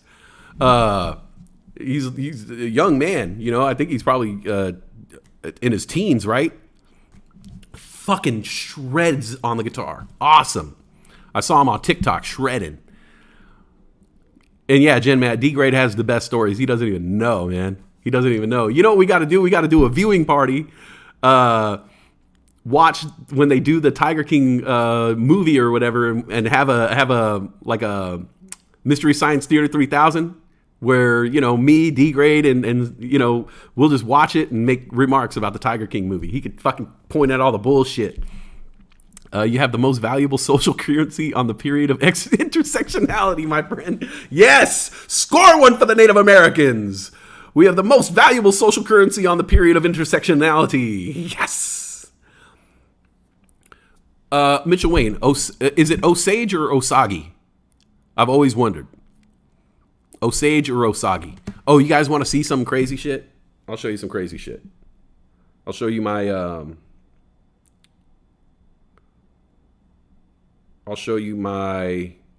DNA test. This shit is bugged out. All right, look at this. This is my DNA test right here, guys. Completely took me by surprise. Obviously, you know, I'm Native American, so that's the 45%. Indigenous American North. That's my Native American. That's the Navajo. 16% North Africa. 15% Germanic Europe. Got a little Italian there, a little Francois. You know, a little bit of indigenous South Americas, you know, a little Mexico. But look at this. 3% Nigerian. I'm Nigerian? When the hell did that happen? A little bit of Welsh. That explains my attraction to Adele and Catherine Zeta-Jones. Mali, where the fuck that is. Ivory Coast. Cote d'Ivoire. Yeah, Ghana and Senegalese. Me. Who knew, right? I don't know. My grandfather always thought he was Algerian, but turns out he was actually a little bit of everything there. So, yeah, I have a very interesting DNA test. Just got that back. Those things are fucking awesome, man. D-Gray's not going to watch the Tiger King thing. Oh, you get any of those Garbage Pail Kids, the Tiger King Garbage Pail Kids, D-Gray?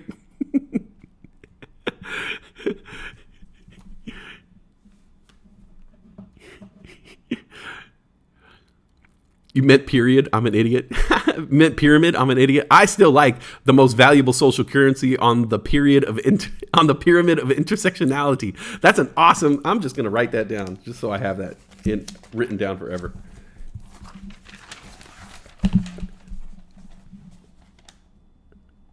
That's a great Steel Fawn quote right there. The most valuable social currency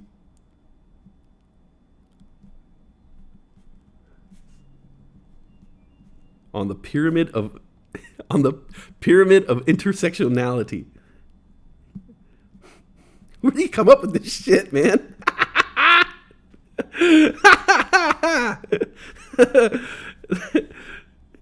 Sorry, let me write this down. There's a lot of words to write down. Of intersectionality.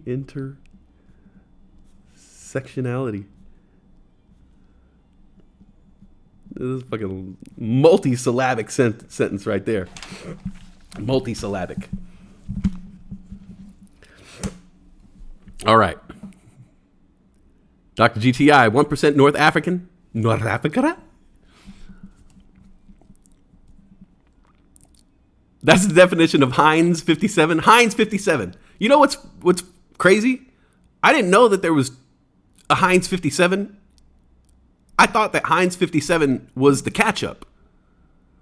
And then at the restaurant I was working at, somebody asked for, did Steel Fawn write my papers for you in high school? I wish, no shit. I'd be fucking on the fucking dean's list or whatever. I didn't know that there was a sauce called Heinz 57 and it was separate from the ketchup. I always thought that the ketchup was Heinz 57, like they used 57 herbs and spices or some shit like Colonel's Chicken. I thought it was... the ketchup was Heinz 57. I didn't know that there was a separate sauce called Heinz 57. I didn't know that shit. I still haven't tried it. What the fuck does it taste like? Is it like barbecue sauce or something? Who knew?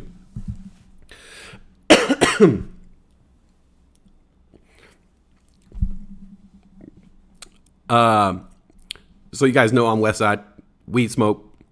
I smoke weed. I don't smoke as much weed as I used to. I'm finding these days that it's like either I'm getting old or the weed's just getting so fucking good that I can't handle it anymore. Because, like, if I smoke weed, like, in the middle of the daytime, I'm fucking done. Unless I'm, like, just pounding coffee, like, I'm just fucking done. It just knocks me the hell out.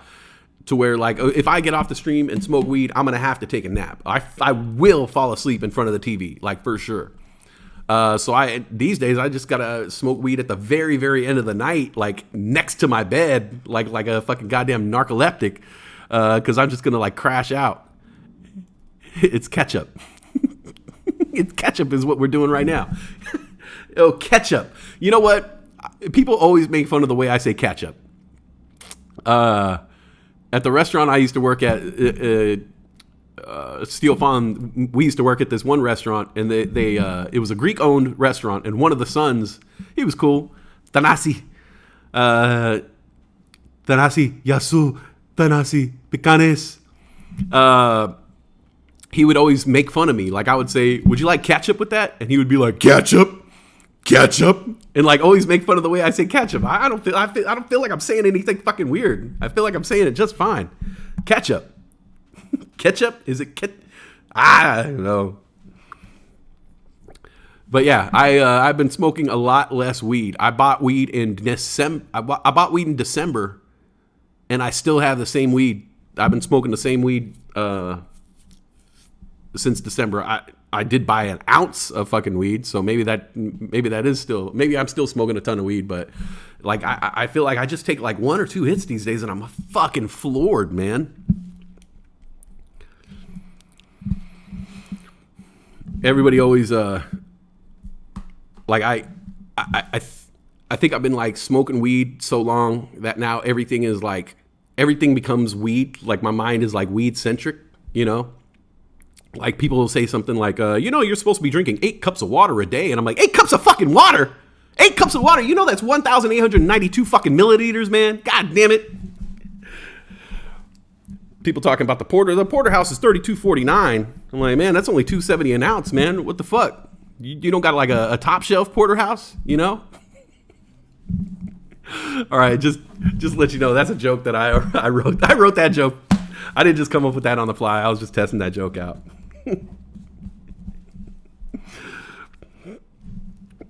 There's some jokes on here. I was like, oh, maybe I could read this joke, but I can't read this joke because my sister's here. I don't want to gross her out. I had a joke no, I'm not going to say that. I will say, here's not a joke that I wrote down, but a thought. You smoked a zip in one weekend? God damn. Tolerance? Is my tolerance low? I guess. It just seemed like one day, like I woke up and like I couldn't fucking take it anymore. But damn, you smoked a whole fucking zip. That's nuts. I couldn't do it, man. I'd take like one little hit at the time. I would have to take a hit, take a 2-hour nap, wake up and start smoking the ounce again. I'd never fucking make it through it. He stopped drinking water in 2012. What? That's not, I don't know. That's not a good idea. What do you drink instead? Milk? Coconut? Can you drink coconut water? Or wait, water's in everything. There's no way you can stop drinking water. You know, I think you drink a little water if you're just taking a shower. Dr. GTI. I like to mix my water with hops, barley, and yeast and let it ferment. You got 15 flavors of dabs in your fridge. God damn. You know, here's the thing. I've never done dabs. I've never done dabs. I vaped weed, but I've never done actual dabs. I get really confused. I get confused when I walk over to the dab section of the pot shop, and it just, I don't know if I have the proper equipment. I don't know. Like I need someone to like introduce me to the world of dabs and show me how it's done. And plus I'm scared because I feel like every time I see someone doing dabs, they're using like a bigger fucking lighter, like a torch. And I'm just like, I don't know, man. It freaks me out. Maybe I'm a little old fashioned, but I like my weed the regular way. What's water? I try to stay hydrated, and I actually think about it at the end of the night. It fucks me up all the time because by the end of the day, I'll get to right where I'm about to go to bed, and I'll say, "Oh shit, how much water did I drink today?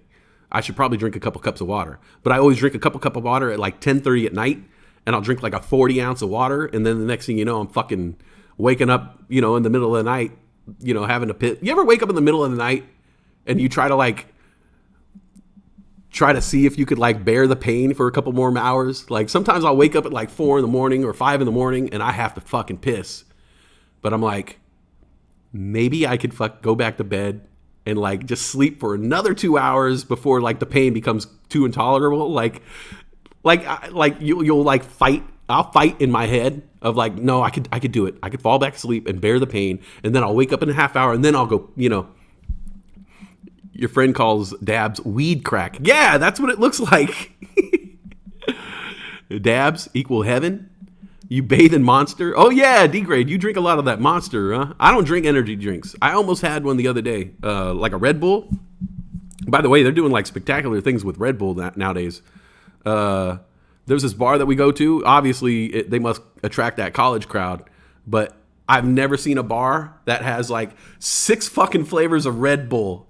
Like my sister was like, I'll take a Red Bull and vodka. They were like, what kind of Red Bull would you like? Would you like the blackberry, pina colada, red raspberry, eggnog? Like, it's just fucking crazy. They had like all these different fucking flavors of eggnog. I was like, yeah, this is a fucking party bar for sure.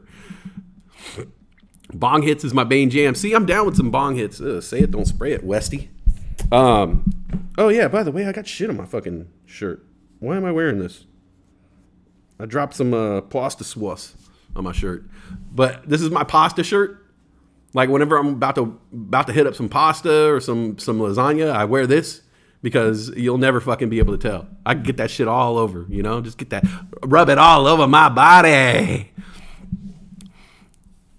Water is to take a shower and pee. That's it. And to fill up for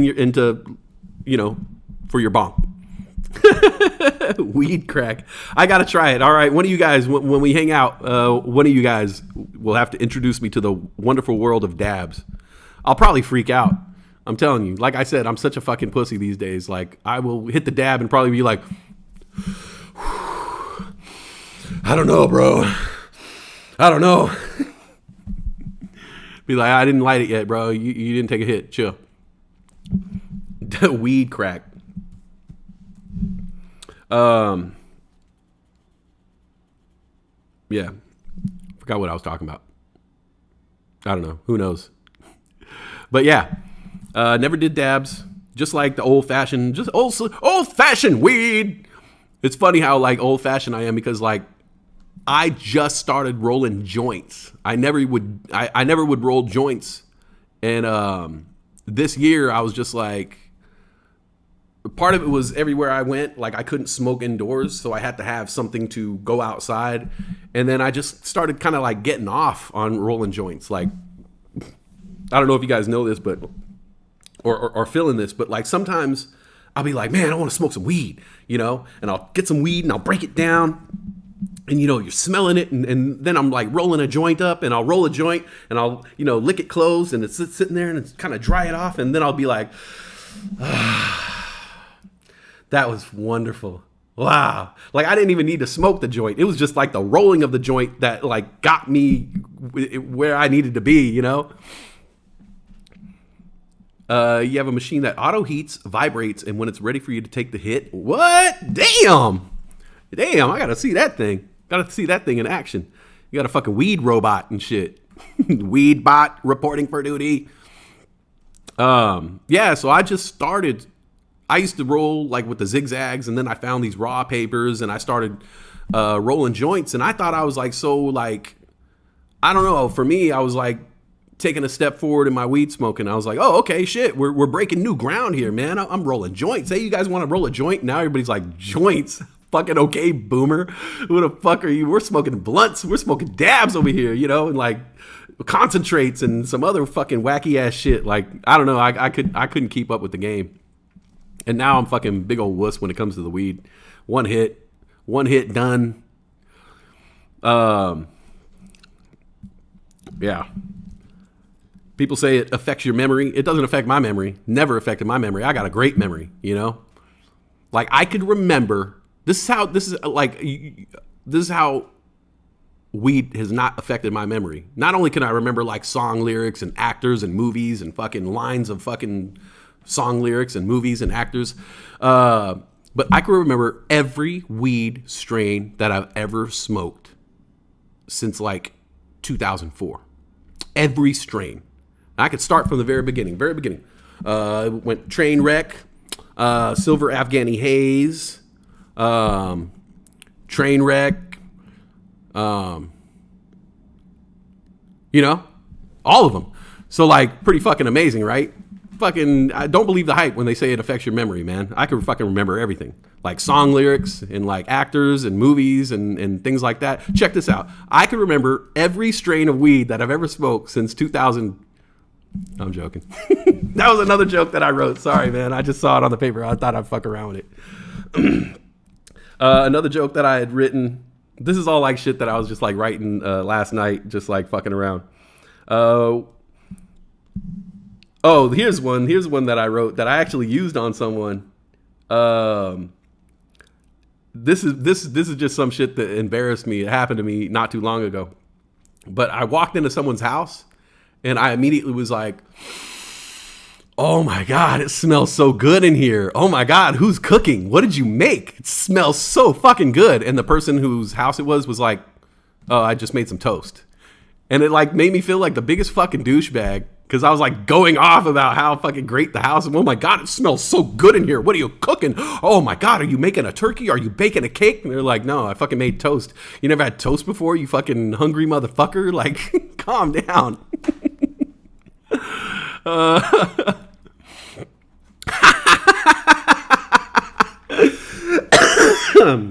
Steel Fawn.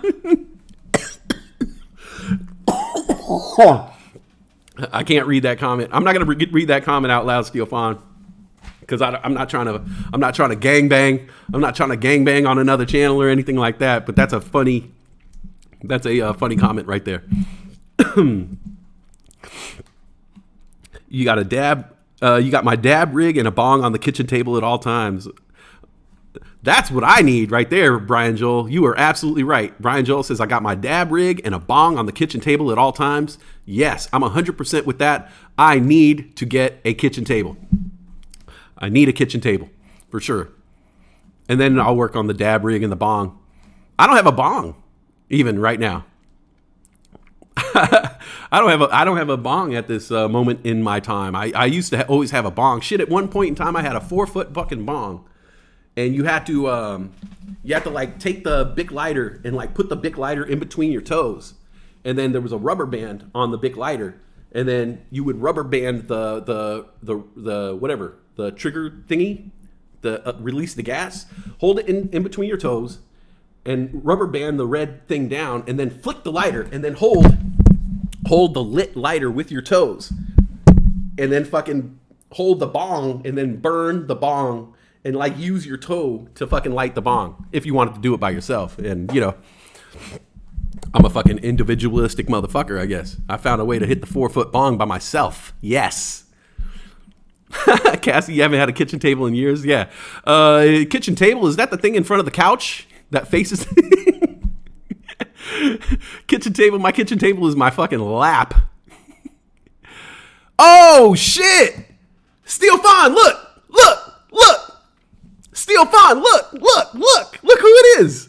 What? Oh, what's up? George in the house, man. What's up? My man. Yo, Steel Fawn, look. I hope Steel Fawn's still in the room. Look at it. My man. What's up, man? I miss talking to you too, bro. Hopefully I can head out to LA and yes, it was a graphics bong. 4-foot graphics bong. Hopefully I see you soon, man. I want to go back to LA, man. I'm missing Mar Vista, man. I'm missing the missing the town, man. I miss my home. Still feels like home, you know. George, thanks for tuning in, man. You're another person. That's another dude I'd love to interview. Very smart dude. Love my conversations with George, man. We used to have great conversations. But yeah, Dr. GTI, it was a graphics bong. It was green. You know, just that, basically just a piece of fucking plastic with some holes in it. But yeah, I figured out a way to hit that damn thing by myself. Faux show. Yeah, I did the toast joke. I'm a Scorpio.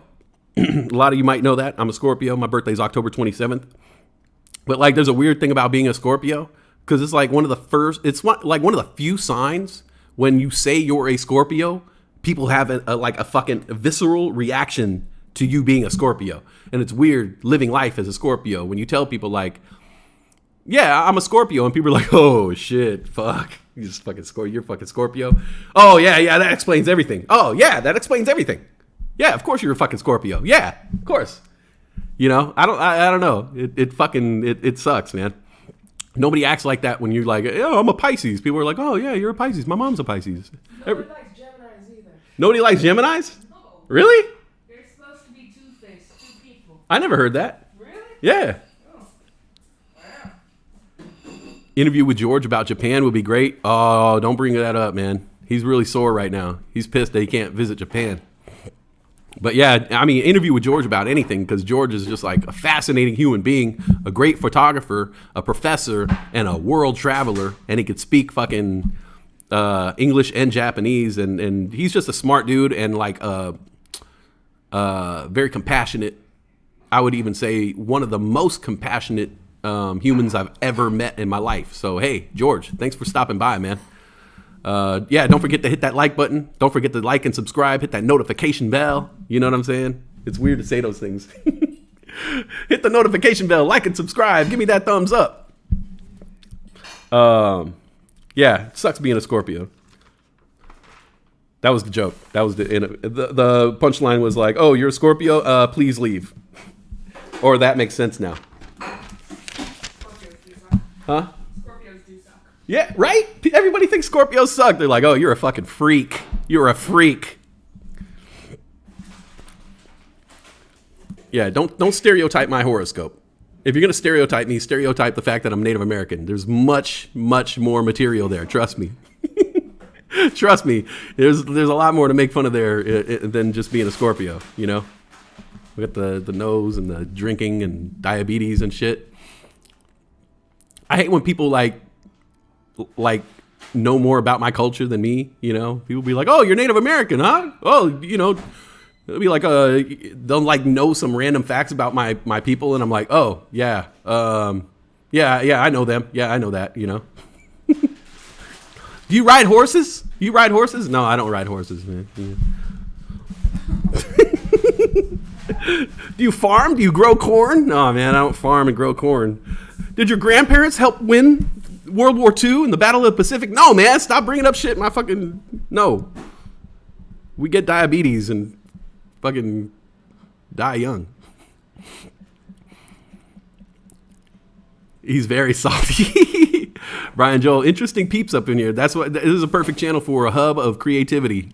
Whoever came up with that today. Hub of creativity. Jen Matt says, sorry to interrupt you, but you just hit 100 subbies. Oh, 100 subbies. Do the subby dance. Do the subby dance. Do the subby dance.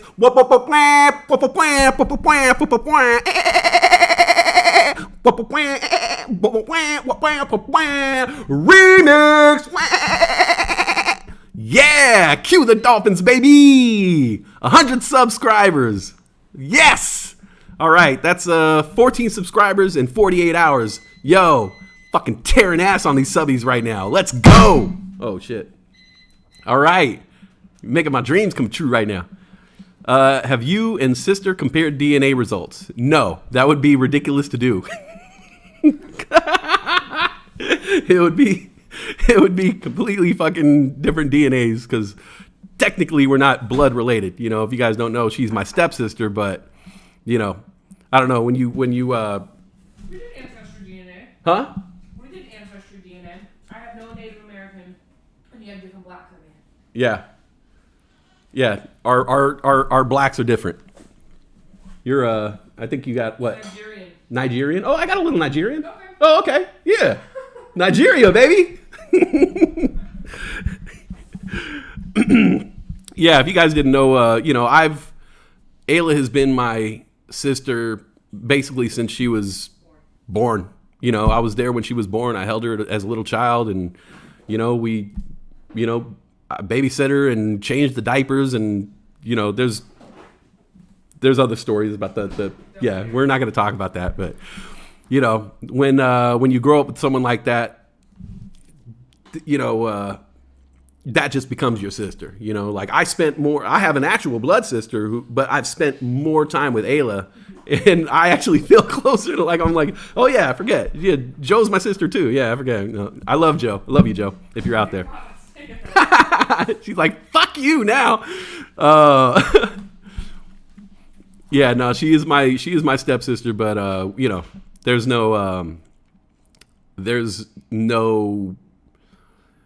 I don't even recognize that anymore. Like, she's 100% my sister. I actually tried to find out if there was a way. I did research on the internet to find out if there was a way that I could adopt her as my actual sister. But like, whenever you look up online, there's, you know, they're just like, why would anybody want to do that? Just fucking, you know, do what you're doing. So she is my sister. You know, someone that thought I was a sweet little timid mouse, and then they met my Scorpio. Yeah, you don't want to meet my Scorpio. You don't want to meet my Scorpio, for sure. D-grade, you have the Scorpio moon, which means you're supposed to have all the bad traits of being a Scorpio. Okay. Bam Britt says, I love being a Scorpio. Yeah, I love being a Scorpio too. Because it explains everything, you know? Like, I could do some crazy shit, and then I could be like, I'm a Scorpio. And people are like, oh, okay, yeah. I get it now. Bam Britt, it's awesome when you have that close of a connection with a sibling, for sure. Yeah, I know that you're close with your brothers, you said. And yeah, I couldn't imagine, you know, not having my sister or sisters. You know, I got to say, like, me and my younger sister, we're not as close, but it's only because we never lived together. We never, like, shared, like, the same house. But, you know, she's young. She's 20 years old. So we have fucking years to get to know each other. I'm in no rush, you know. She's getting shit done in her life as well as I am. And eventually we'll, I'm sure when she turns 21, we'll have something to go out and do all the time. You know, right now it sucks because I'll be at a bar and it's like I can't invite my sister because she's only 20 years old. But eventually, that's how me and Ayla got so close. Fucking drinking, man. It's a great way to bond. Let's see here. Oh, okay. Sometimes I'll be like watching TV and somebody will walk into a room, usually her, walk into a room and say like, are you watching this? It happens to me all the time. And like, it's always weird for me because I will be looking at the TV screen. I will be facing the TV screen, looking right into the TV screen. The volume is at a level where I could comprehend it and hear it. Yet people will walk in the room and they'll say, are you watching this? And I'm like, oh, shit. No. I don't know. No, I wasn't watching that. I know that I was looking at the screen and I know the volume is loud enough for me to hear and intake what I'm hearing. But no, I was not watching that. I was looking to the screen, but I was looking fucking in my mind. It happens all the time. It happens when I'm watching The Office. My sister is always like, haven't you seen every fucking episode of The Office? And I'm like, yeah, but I don't watch it. I just put it on and then I like zone out. I don't know where I go. Where do we go when we zone out? Where does the mind go? You just zone out and then you pop back into reality and you're like, this is embarrassing to admit, but no, I wasn't watching that at all. You can change the channel. It's all good. Like, I don't know where I was at. I don't know. I was somewhere in Lodi. Oh no, stuck in Lodi again. Somebody said that watching the same TV show over and over, somebody said this, it was a meme. So I don't know if you could really trust a meme, but somebody had said that watching the same TV show over and over and over could be a sign of mental illness. So sign me up. Can we bring Father Murphy on here and have the confession series? Oh shit. Father Murphy is yeah, it's a dirty character. Father Murphy is almost as bad as Pastor Bedtime. Maybe at late night, Steelfon. Oh, Father Murphy could talk to Giovanni Blanco, my friend Giovanni Blanco, who I rented the Airbnb out to. My name is Giovanni Blanco. Everything in America is very, very big. Where I come from in Milano, everybody is very Very, very thin, very skinny. As how do you say the supermodel, supermodel. Everybody a supermodel. Even the girl who make the coffee is very thin, a supermodel. Everybody want to know. In Milano, everything is small. The chair is very, very small. The chair, very, very, very, very small. You fit one cheek. In America, the couch is a big couch, and the door is very big. In Milano, every door is very small. You have to crouch down and get into the door. In Milano, it's very small. And the shoes are very thin. The shoes that we wear in Milano is very thin and pointy. It's very, very stylish and sleek. And everybody, Anyways. I can do that character all day, and sometimes I do. I know it drives fucking people crazy. I love doing that character. I don't know. I just slip into it. It feels so good to be Giovanni Blanco from Milano. Sometimes I go to Milan, and I go to Argentina. I like to go and go different places and check out the discotecas. Yes, Father Murphy and Giovanni Blanco should do a show together. I'm down.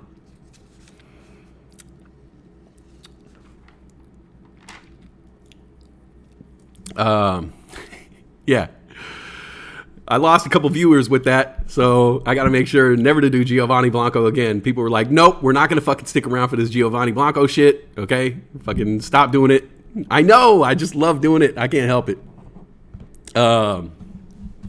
What else was I going to talk about? I was going to talk about... I had a couple other jokes and shit that I was going to talk about, but fuck it. I was going to talk about American as apple pie, and I realized, you guys know that I talk about Taco Bell all the time. Actually, I think this is the first time that I brought up Taco Bell since the show started. I didn't talk about Taco Bell at all yesterday, which is fucking amazing.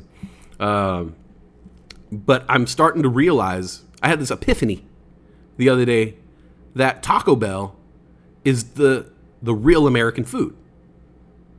Not apple pie, because apple pie, I'm pretty sure that apple pie was already done. Apple pie is probably like Germanic or something like that. They put the streusel on top. Hot dogs aren't American. Hot dogs are a derivative of, like a schnitzel. That's German too. Hamburgers aren't American. Hamburgers are from Hamburg, Germany. Pizza, obviously, pizza's from, China. There's no real American food other than Taco Bell. Because if you think about it, the only place in this world that Taco Bell could have been created was by America, by American companies. And when I say America, I mean United States. I hate when people just say America. Like, there's America is huge. I wrote it down. North America has 23 countries. South America has South America has 12 countries. North America has 23 countries. 35 countries all in the Americas. Yet we call our country America. We're just like, yeah, this is America. We're the whole thing. Trust me. Don't worry about fucking all that shit. Fucking Greenland. I think it's owned by Denmark. Is part of North America. But we're like, no, we're America. What about Canada? No, we're America. Okay, they're not America. They're Canada. They might be part of North America. We're America. So cocky.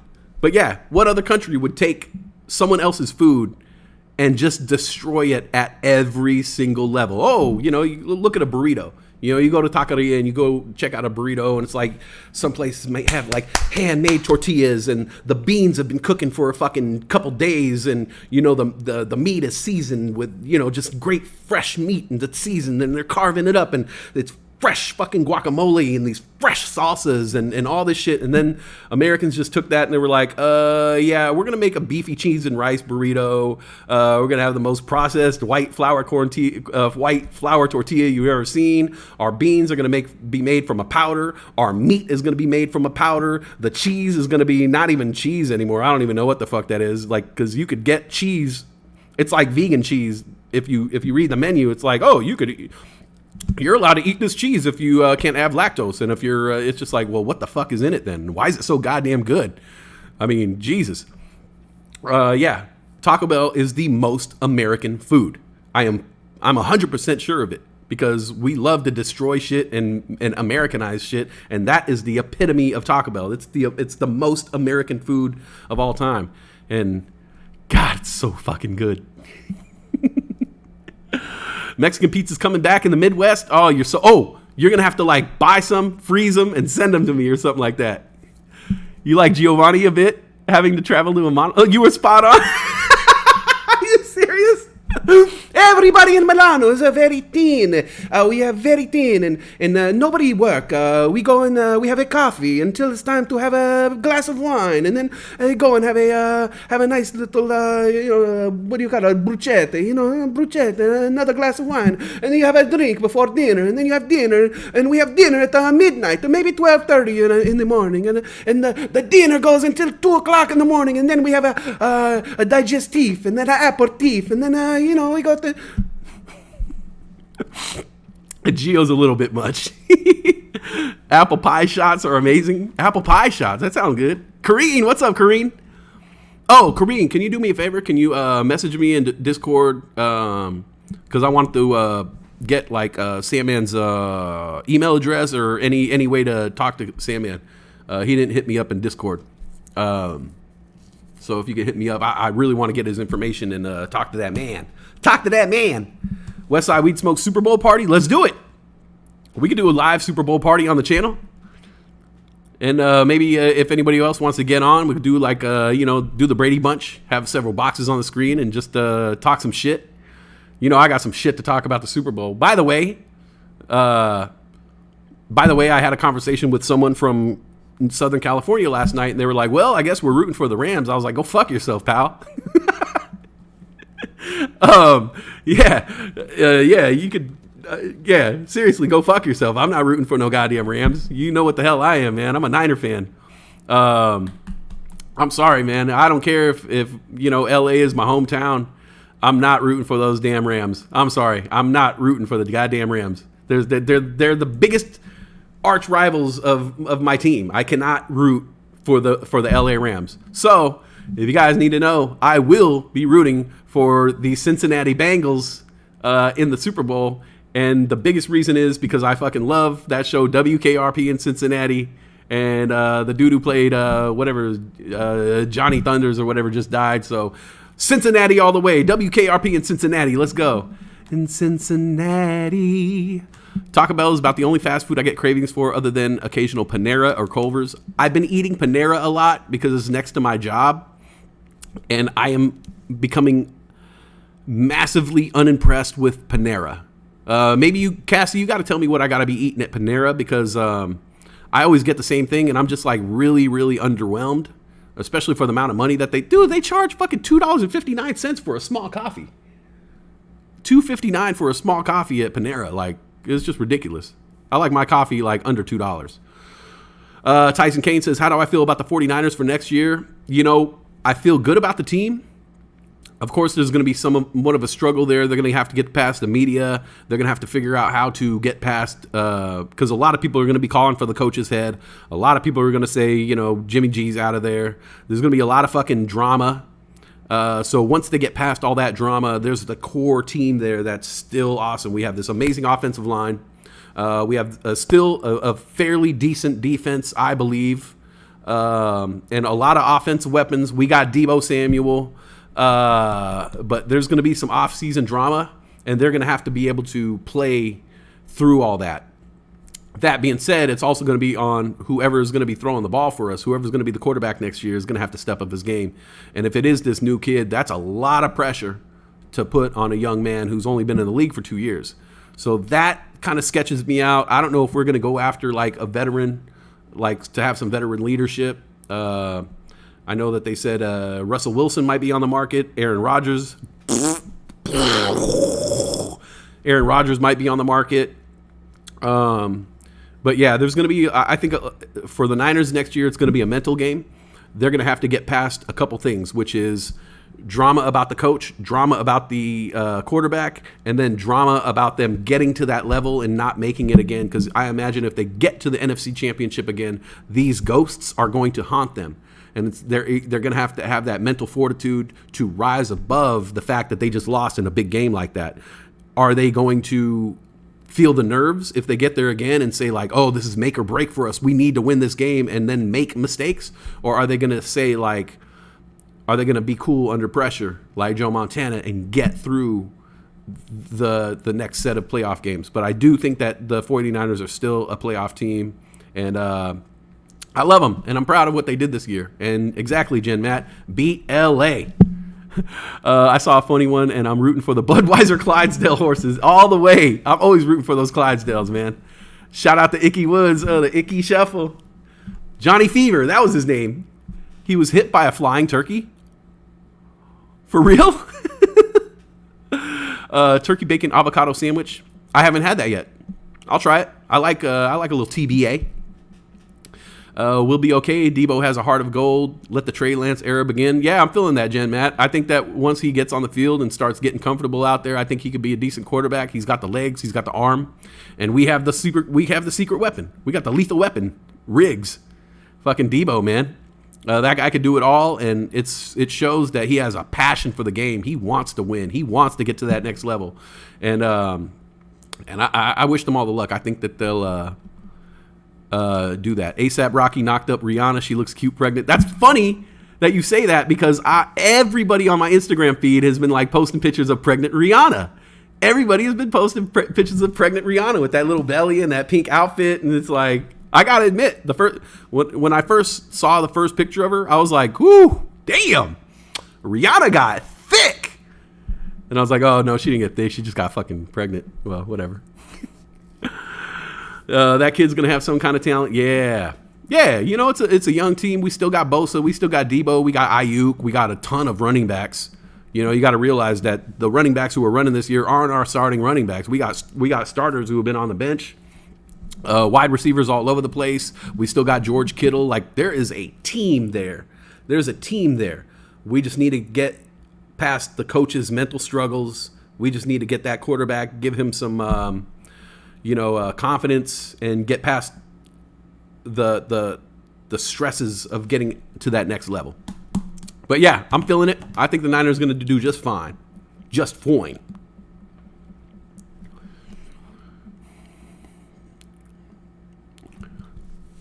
It's already been 2 hours. We've already been going for 2 hours. Check it out. Hey, not bad. We're working it here. Had about 13 viewers, 14 viewers. I think at one point we had 15 or 16. Not bad, guys. Not bad. Got them 100 subscribers. Thank you guys so much. Round of applause. Thank you guys for hooking me up. Even though I can't get them, let's just say, to me, the 100 subbies is just like getting a soup.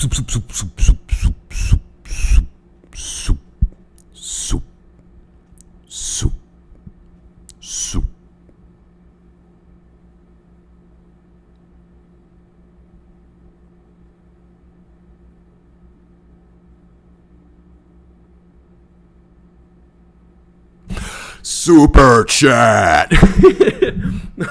Jen Matt says, "Power hour, girl power hour. Hey, how's the market doing anyway? Let's just look across the general market. My Rito, I got that RETO Rito. Made that sell this morning. I was sitting on that one for a couple days there. Biofrontera up 24%. That's a runner. We've been watching that one for a minute. Oh shit, DWAC, $81.95. I put a buy alert on that when it was $50. DWAC up to $81 right now. Dutch Brothers. If you guys haven't been watching Dutch Brothers during this market, put some eyes on Dutch Brothers. Ticker symbol BROS. Up and coming coffee chain. I gotta tell you guys, even during the reddest days this past month, Dutch Brothers was still in the green. Even if it was up 0.5%, 1%, 2%, Dutch Brothers has staying power. Put your eyes on that stock. That shit is killing it. It hit $42 the other day, like a couple weeks ago. It's back to $58.07 right now. Ticker symbol BROS. Put that on your radar. Progenity up almost 8.5% right there. UPST, Upstart Holdings, is that it's like a lending app.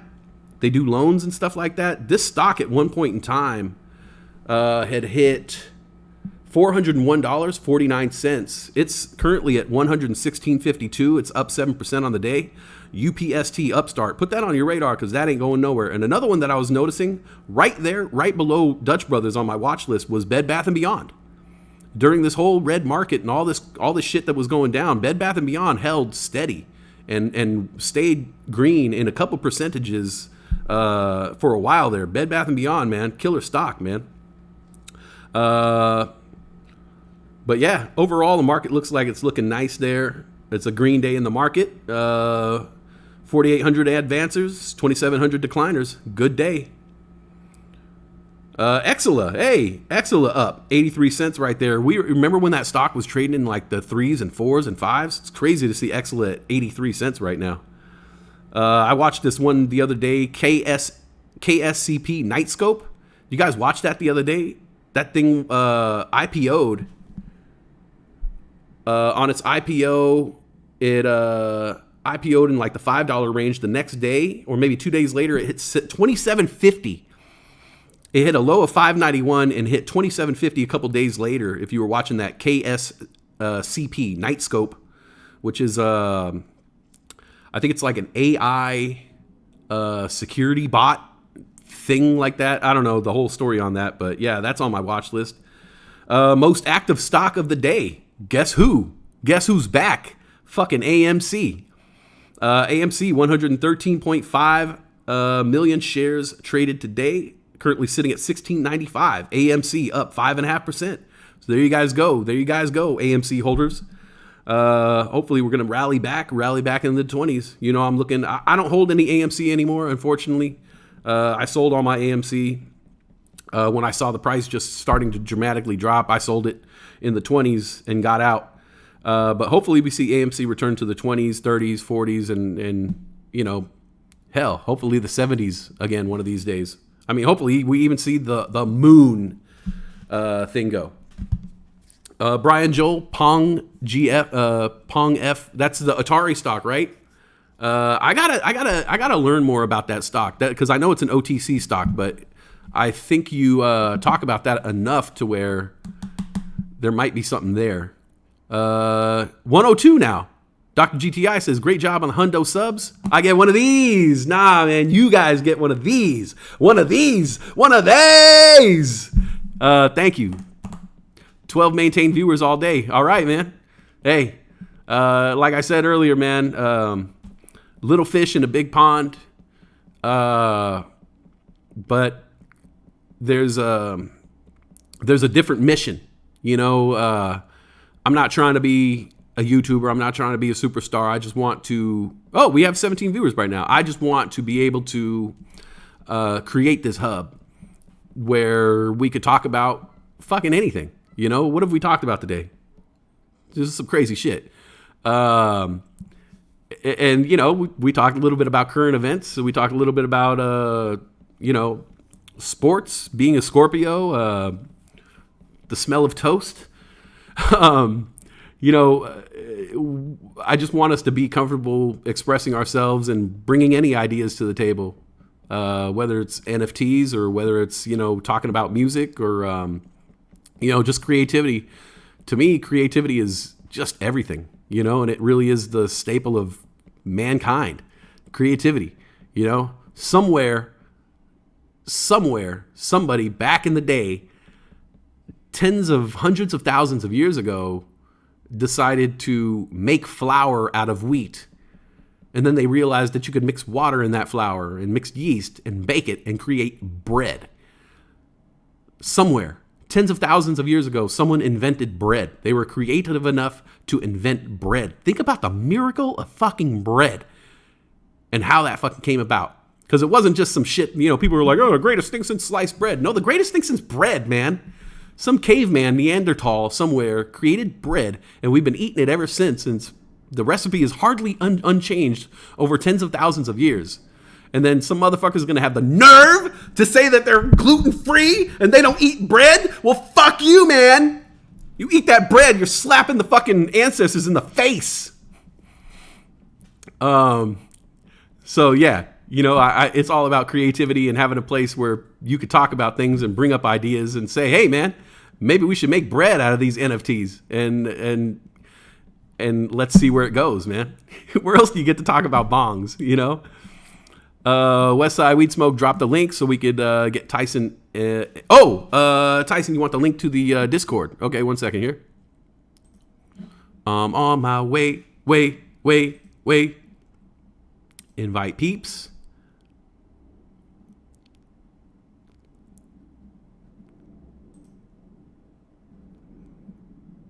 Okay. Here is the link to the Discord. Mr. Kane. Cocaine. There's the link to the Discord there. If anybody is not joined up into the Discord, there's your link right there. It's just some random shit, you know. We're just talking some random shit over there and having fun. There's some mild stock talk and crypto talk. Really, right now, we're on some NFT shit. We're talking a lot about NFTs. And, of course, you know, we got sections for sports and, you know, just random fun shit. So go over there, have fun, express yourself. You know, this Discord, we're trying to keep it... I would say there's no rules in anything we're doing here, but let's just try to keep the politics out of it, if anything. If anything, let's just try to keep the politics out of it, you know, because that really divides people, you know, really quickly. And what we're doing here is the opposite of division. You know what I'm saying? Which would be multiplication. So Westside is a yellow badge intern that became the boss. Well, you know. I went from McDonald's to working in a mom and pop shop. You know, I got my own restaurant here. We serve one thing on the menu, fucking this. Mitchell Wayne will be in the NFT room after 4 p.m. Central Standard Time today. Thank you, Mitchell Wayne, for all your work. Let me shout out. First of all, shout out my man Steel Fawn for letting me use his music. Thank you so much, and thank you for showing up today. George Davison, Professor, if you're still in the chat, thank you so much for showing up. That really is awesome for you to represent everybody here who showed up today. What's up, Stereo? I'm on the stereo. Tyson Kane, thank you for all the new people who showed up today. Thank you guys for showing up and representing. Like I said, I'm not trying to divide anybody here. I'm not trying to poach anybody from any other channels that might exist out there in the world. I'm a little fish in a big pond, and there is plenty of room for everybody to visit everybody's channels, you know? So I hope if anybody from my old job is watching, just know that, hey, man, I have your back. I'm not trying to interfere with anything you guys are doing. I'm just trying to get shit off my chest. You know, I have things that I want to say, and we've created a nice little friendly group here, and we just want to talk to each other and just have something to listen to and watch and do in the afternoon. And, you know, it's just a short little show, and we keep it short, sweet. Hopefully it was entertaining. Hopefully it was funny for you guys. And I hope you guys had fun today. I sure as hell did.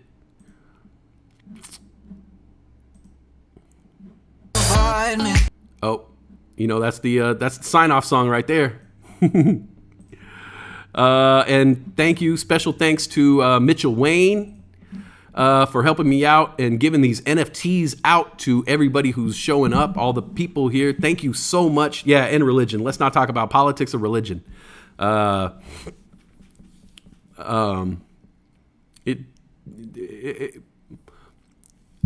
I want to be the type of person who says, fucking talk about anything. Let's talk about anything, and let's talk about anything. But there are a few things out there that we should kind of hold personal, you know, and these beliefs, if you really do feel strongly about them, you should be able to keep them personal to you and not feel the need to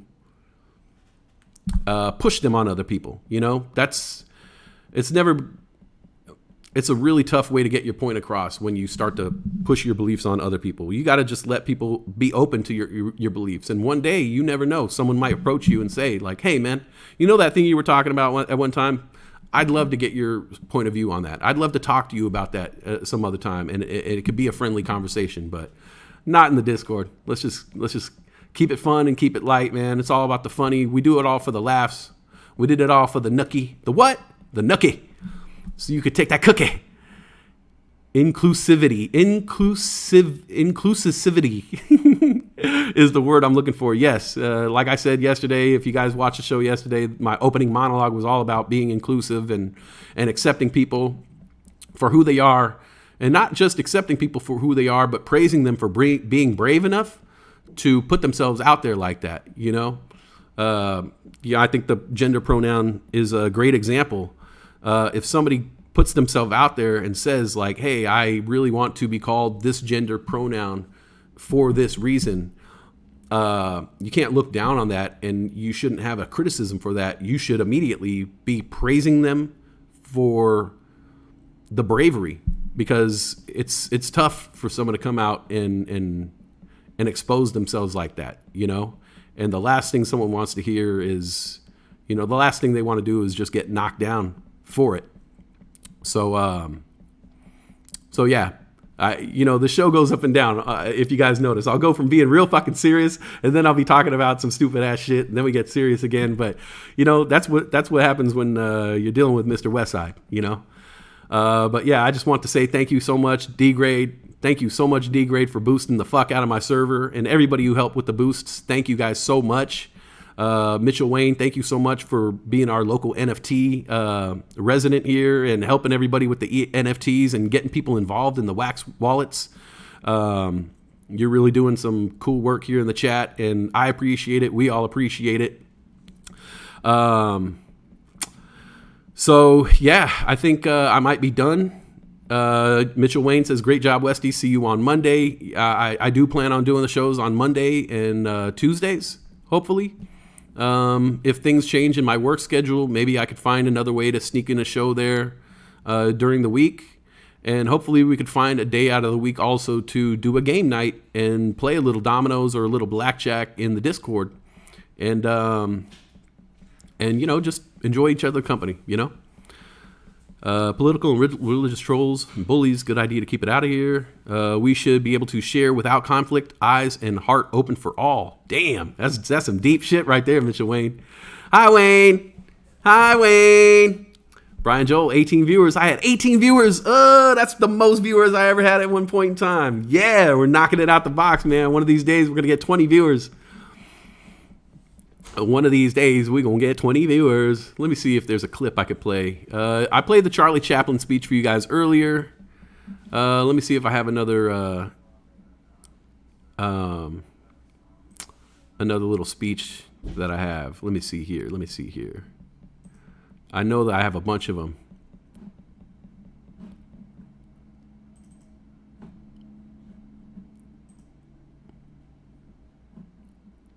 Sorry, give me 1 second here. I did have another thing that I was going to play. Let's see. Give me 1 second here. I'm about to sign off in a little bit. I'm just going to see if I can find something that we could sign off to, that we could vibe out to.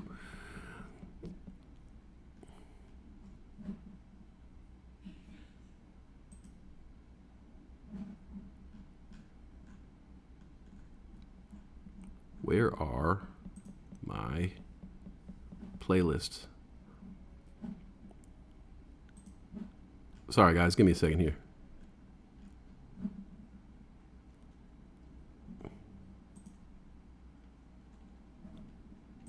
Library. History.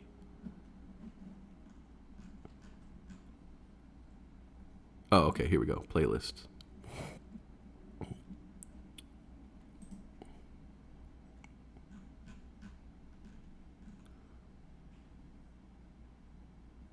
Oh, okay, here's one. I'll play this. I love this scene from Game of Thrones. I'll play this one right quick. It's a quick one. Oh, you know what? I'll play this one right here. I love this speech. This is from the movie Network from 1976. Another speech that could have been written basically yesterday. If you've ever seen it, it's a great movie and one of the greatest performances ever by an actor. This is 1976 Network, the I'm Mad as Hell speech. Let's vibe out to this right quick before we leave. Howard. I don't have to tell you things are bad. Everybody knows things are bad. It's a depression. Everybody's out of work or scared of losing their job. The dollar buys a nickel's worth. Banks are going bust. Shopkeepers keep a gun under the counter. Punks are running wild in the street, and there's nobody anywhere who seems to know what to do, and there's no end to it. We know the air is unfit to breathe, and our food is unfit to eat. We sit watching our TVs while some local newscaster tells us that today we had 15 homicides and 63 violent crimes, as if that's the way it's supposed to be. We know things are bad, worse than bad. They're crazy. It's like everything everywhere is going crazy, so we don't go out anymore. We sit in the house, and slowly the world we're living in is getting smaller, and all we say is, please, at least leave us alone in our living rooms. Let me have my toaster and my TV and my steel-belted radios, and I won't say anything. Just leave us alone. Well, I'm not going to leave you alone. I want you to get mad. I don't want you to protest. I don't want you to riot. I don't want you to write to your congressman because I wouldn't know what to tell you to write. I don't know what to do about the depression and the inflation and the Russians and the crime in the street. All I know is that first, you've got to get mad. You've got to say, I'm a human being. God damn it. My life has value. So, I want you to get up now. I want all of you to get up out of your chairs. I want you to get up right now and go to the window, open it, and stick your head out and yell, I'm as mad as hell, and I'm not going to take this anymore. I want you to get up right now. Get up, go to your windows, open them, and stick your head out and yell, I'm as mad as hell, and I'm not going to take this anymore. Things have got to change. How many stations does this go out? You've got to get mad. 67. I know it goes to Louisville and Atlanta. I'm not going to take this anymore. Then we'll figure out what to do about the depression and the inflation and the oil crisis. But first, get up out of your chairs, open the window, stick your head out and yell, and say, I'm as mad as hell, and I'm not going to take this anymore. Who are you talking to, Herb? CGG, Atlanta. Are they yelling in Atlanta, Herb? Are they yelling in Atlanta, Ted?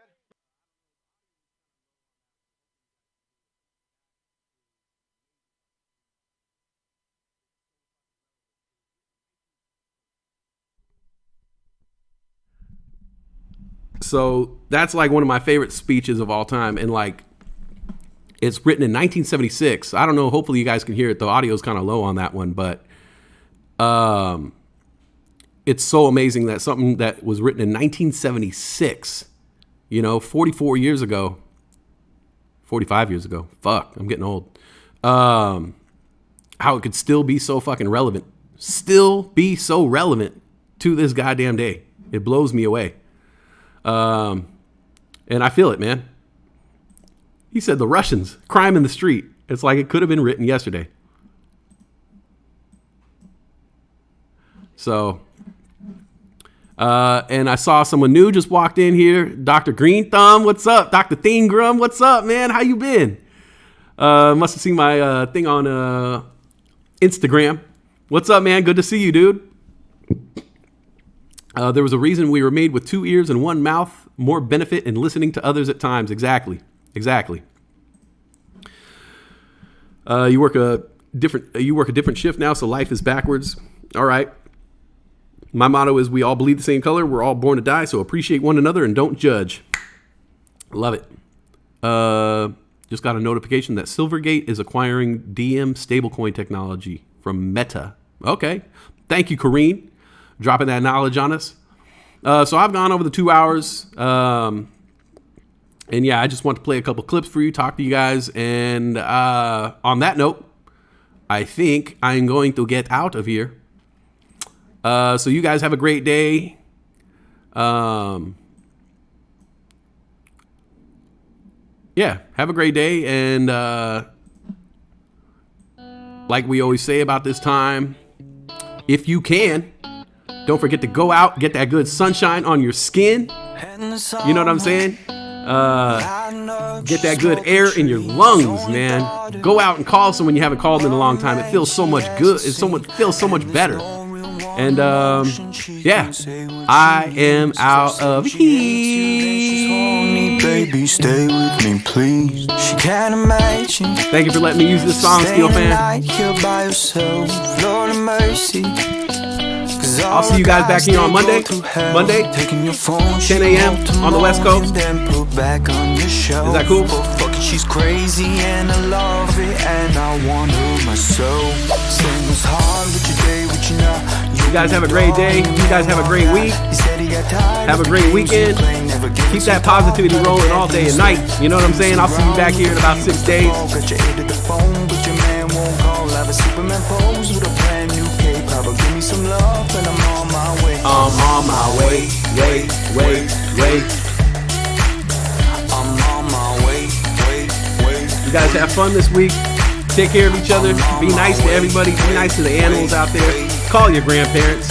If you still got them, call your grandparents. Thank you again, D. Gray. Thank you again, Mitchell Wayne. Thank you again, Steel Fan. Thank you guys for everybody who showed up today, man. Thank you guys so much. We'll see you back here on Monday. I hear my door closed, damn, she just slide. This girl is a tease, I mean with ease. She makes me want her and die. She's standing alone, but with her guy, she paid the price. Thinking you Alright, man, vibing out. Call his bluff, he rolled the dice. But let him be gone, how long you hear the song take toss. One more, I'll hear it hook one more time. Girl, when you're bad. Same was hard with your day, with you now. You opened the door and the man walked out. He said he got tired of the games you play. Never give it some thought, but a death you stay. Feeling some ground with the feet, with the fall. Got your ear to the phone, but your man won't call. I'll send you one, Jen Matt. I got you. Send me your address in the Discord, and I'll send you one of those Westside pins. I gotta send one to Mitchell Wayne. I gotta send one to Jen Matt. If you guys want one, hit me up.